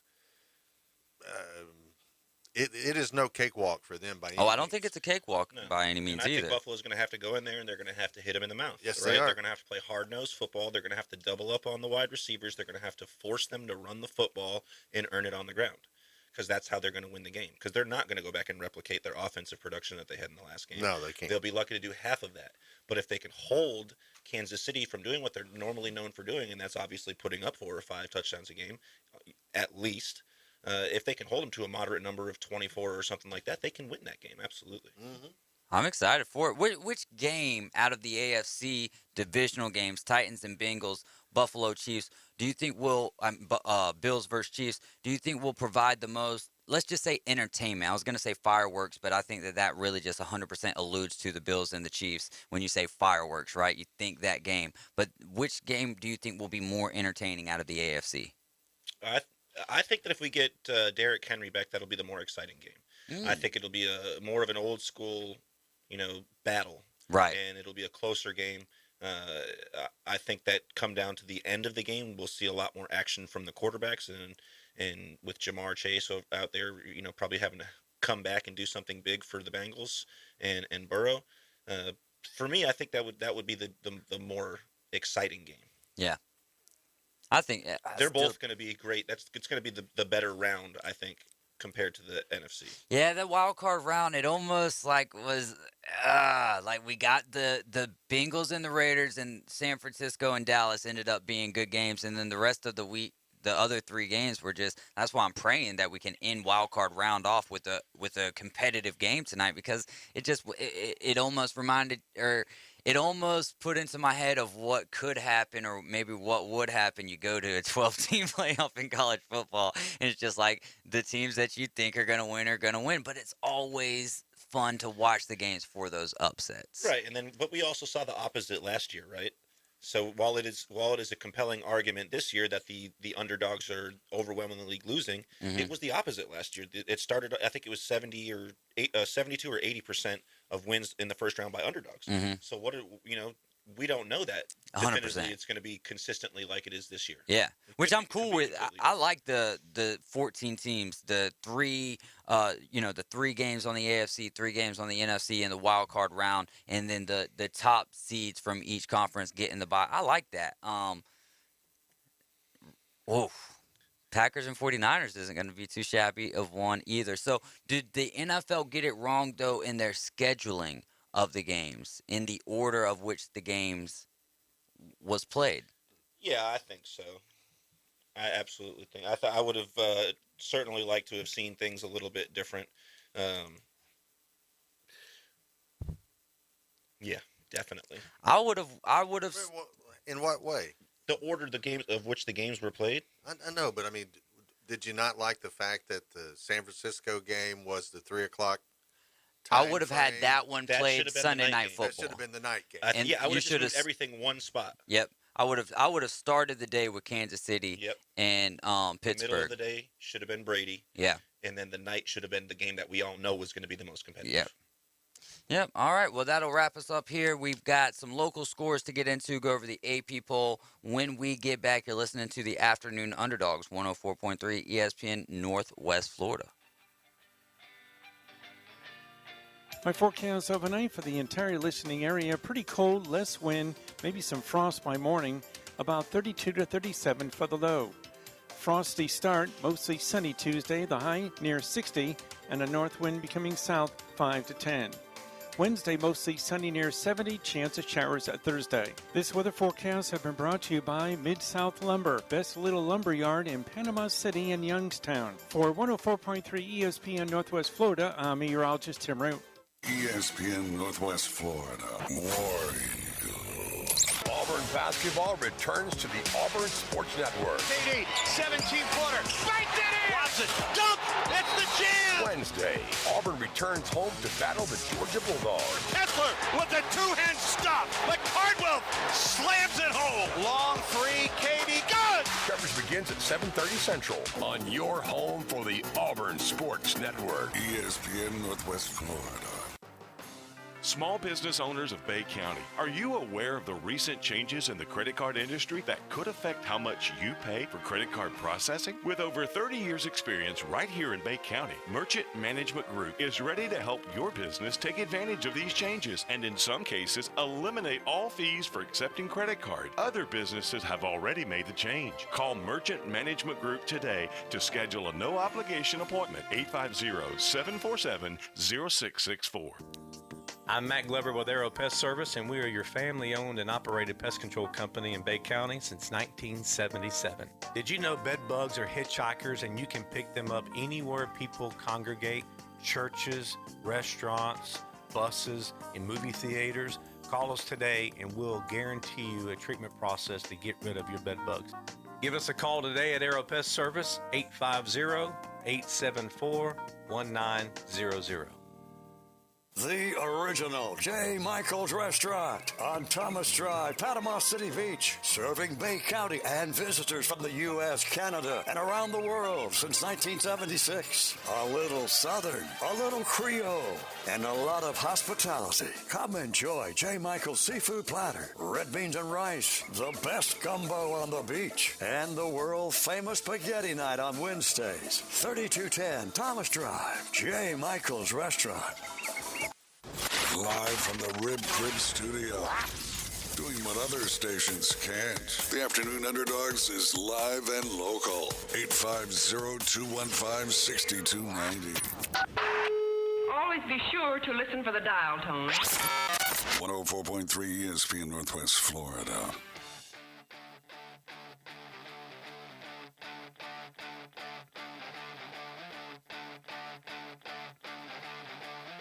Final segment of the day here on 104.3 ESPN Northwest Florida. We're in the Rib Crib radio room. It's the Afternoon Underdogs. I'm David Hayes, Boston Tim, Old School in the building. So glad to have Old School back. How's it been on your first day back? Do you feel like you're kind of out of sorts, or? I mean, it feels good to be back. I missed you guys. How was the Lois and Clark Trail? I mean, what were you doing out there in the Pioneer Land growing that beard of yours? Is it interesting? No. Did your wagon get stuck? No. Did your wagon get stuck? No. I just was, honestly, I was battling COVID. And, but it was really a very light case. I did have some muscle fatigue and a muscle pain, whatever. But all in all, it was really not a big deal. So I'm just happy to be back. Glad that I'm negative now. And then, did you have an opportunity to watch any of the golf tournament of Champions? I did watch that. I did watch it, and Henley should have won that. Happy for Matsuyama or whatever his name is that won it. But it was fun to see some good golf, some really good golf. Yeah, Matsuyama came back and won. Yeah, he won. He made an eagle. So this isn't the same one that we had in Hawaii. Tournament of Champions. This was the Sony Open. They were both in Hawaii. They're both in Hawaii. Wow. One's in Kapalua and the other one, where was it this weekend? The other one is I got it right here. Oh gosh, I can't think of the name of it. Wailai? Wailai, yeah. In Honolulu? Yes, where the big W's. But I mean, it was Matsuyama came storming back. He shot 62 in the final round, I think, to jump into the playoff, and then 63. Back-to-back 63s. Yeah, that's getting it done. And Henley, he struggles finishing, and he's a good player out of Georgia.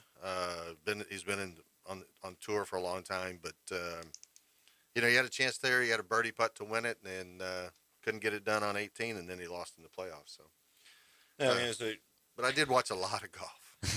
It's hard to come up and try to go. You have to go to the overtime, and then you play behind Matsuyama, who fires off an eagle immediately. Yeah.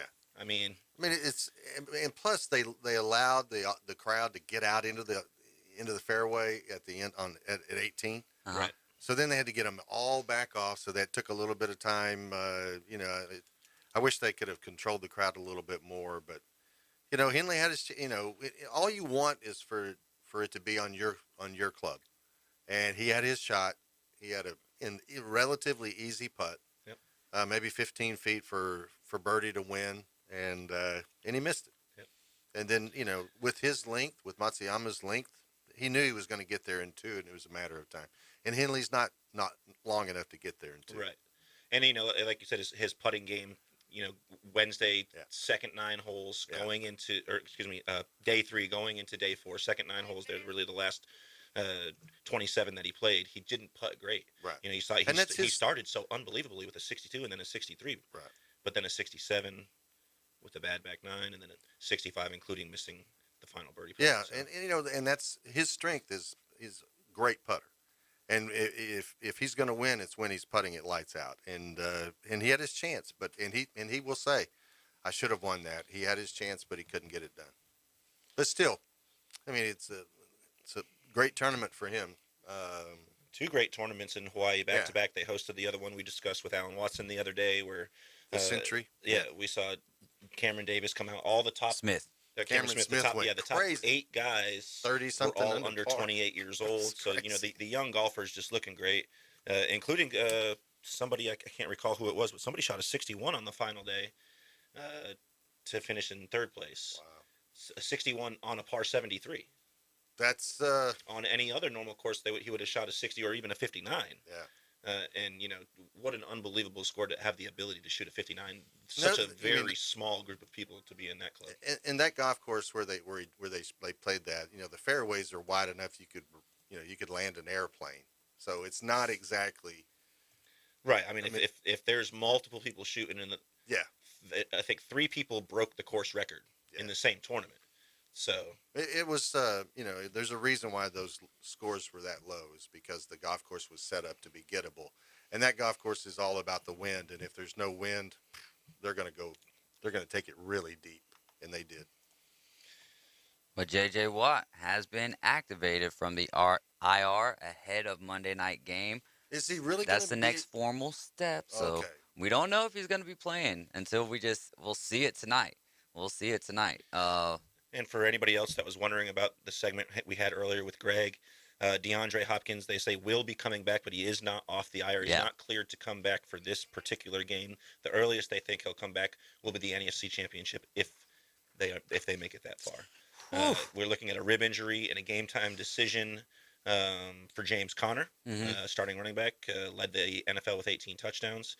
So that's big for them as well. So we'll find out about that, and that'll really give us a knowledge of how balanced the game will actually be. I think they could definitely use a heavy dose of James Conner if they can if he can play at even somewhat injured at an 85% level, because there was something about him that just took off this year once Chase Edmonds kind of got hurt and then gave up the number 1 RB spot. Week 4, and he fill in for the Edmonds spot. Of course, the week that I released him, he really took off. It was very nice. But then again, on the other side of the ball, they also worry about Van Jefferson. He's questionable, still a game time decision. So we'll find out about him. That could kind of even the balances a little bit more if he's out as well.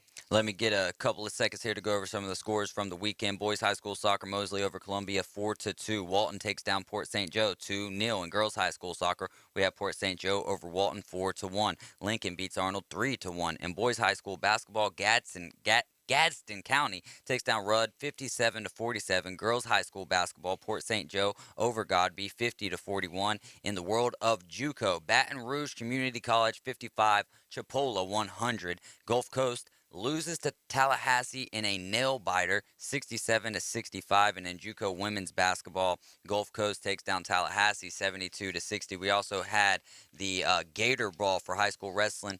The top 5 teams: Wakulla with 381 points, Mosley with 243, Childs finishes third with 233 points, Crestview 184.5 points, and Rocky Bayou rounds out the top 5 with 170 points. We'll be getting you to Paul Feinbaum for about 30 minutes. Then it's the Rams and the Cardinals. Coverage starting at 6:30. Kickoff 7:15. Guys, would Panama City be or not be a great place for a minor league baseball team? That's something I want to talk about tomorrow. Yes. Absolutely. We need a minor league baseball team and an amusement park. Ooh, we do need an amusement park, man. Those are 2 things that our city needs to get. Panama City Beach side or Panama City side for the baseball team? I'd like both of them to be near the airport in St. Joe's Land. All right. Hey, man. What a show. Coach James Hale Show will be live with you at 7 in the morning. We'll be back tomorrow, 4 in the afternoon for the Afternoon Underdogs. We hope that you guys enjoy the games tonight. Any closing words or arguments? The dead air shows me everything. All right, it's football time. We're getting ready for it. Y'all get ready for it, too. We will be back tomorrow at 4.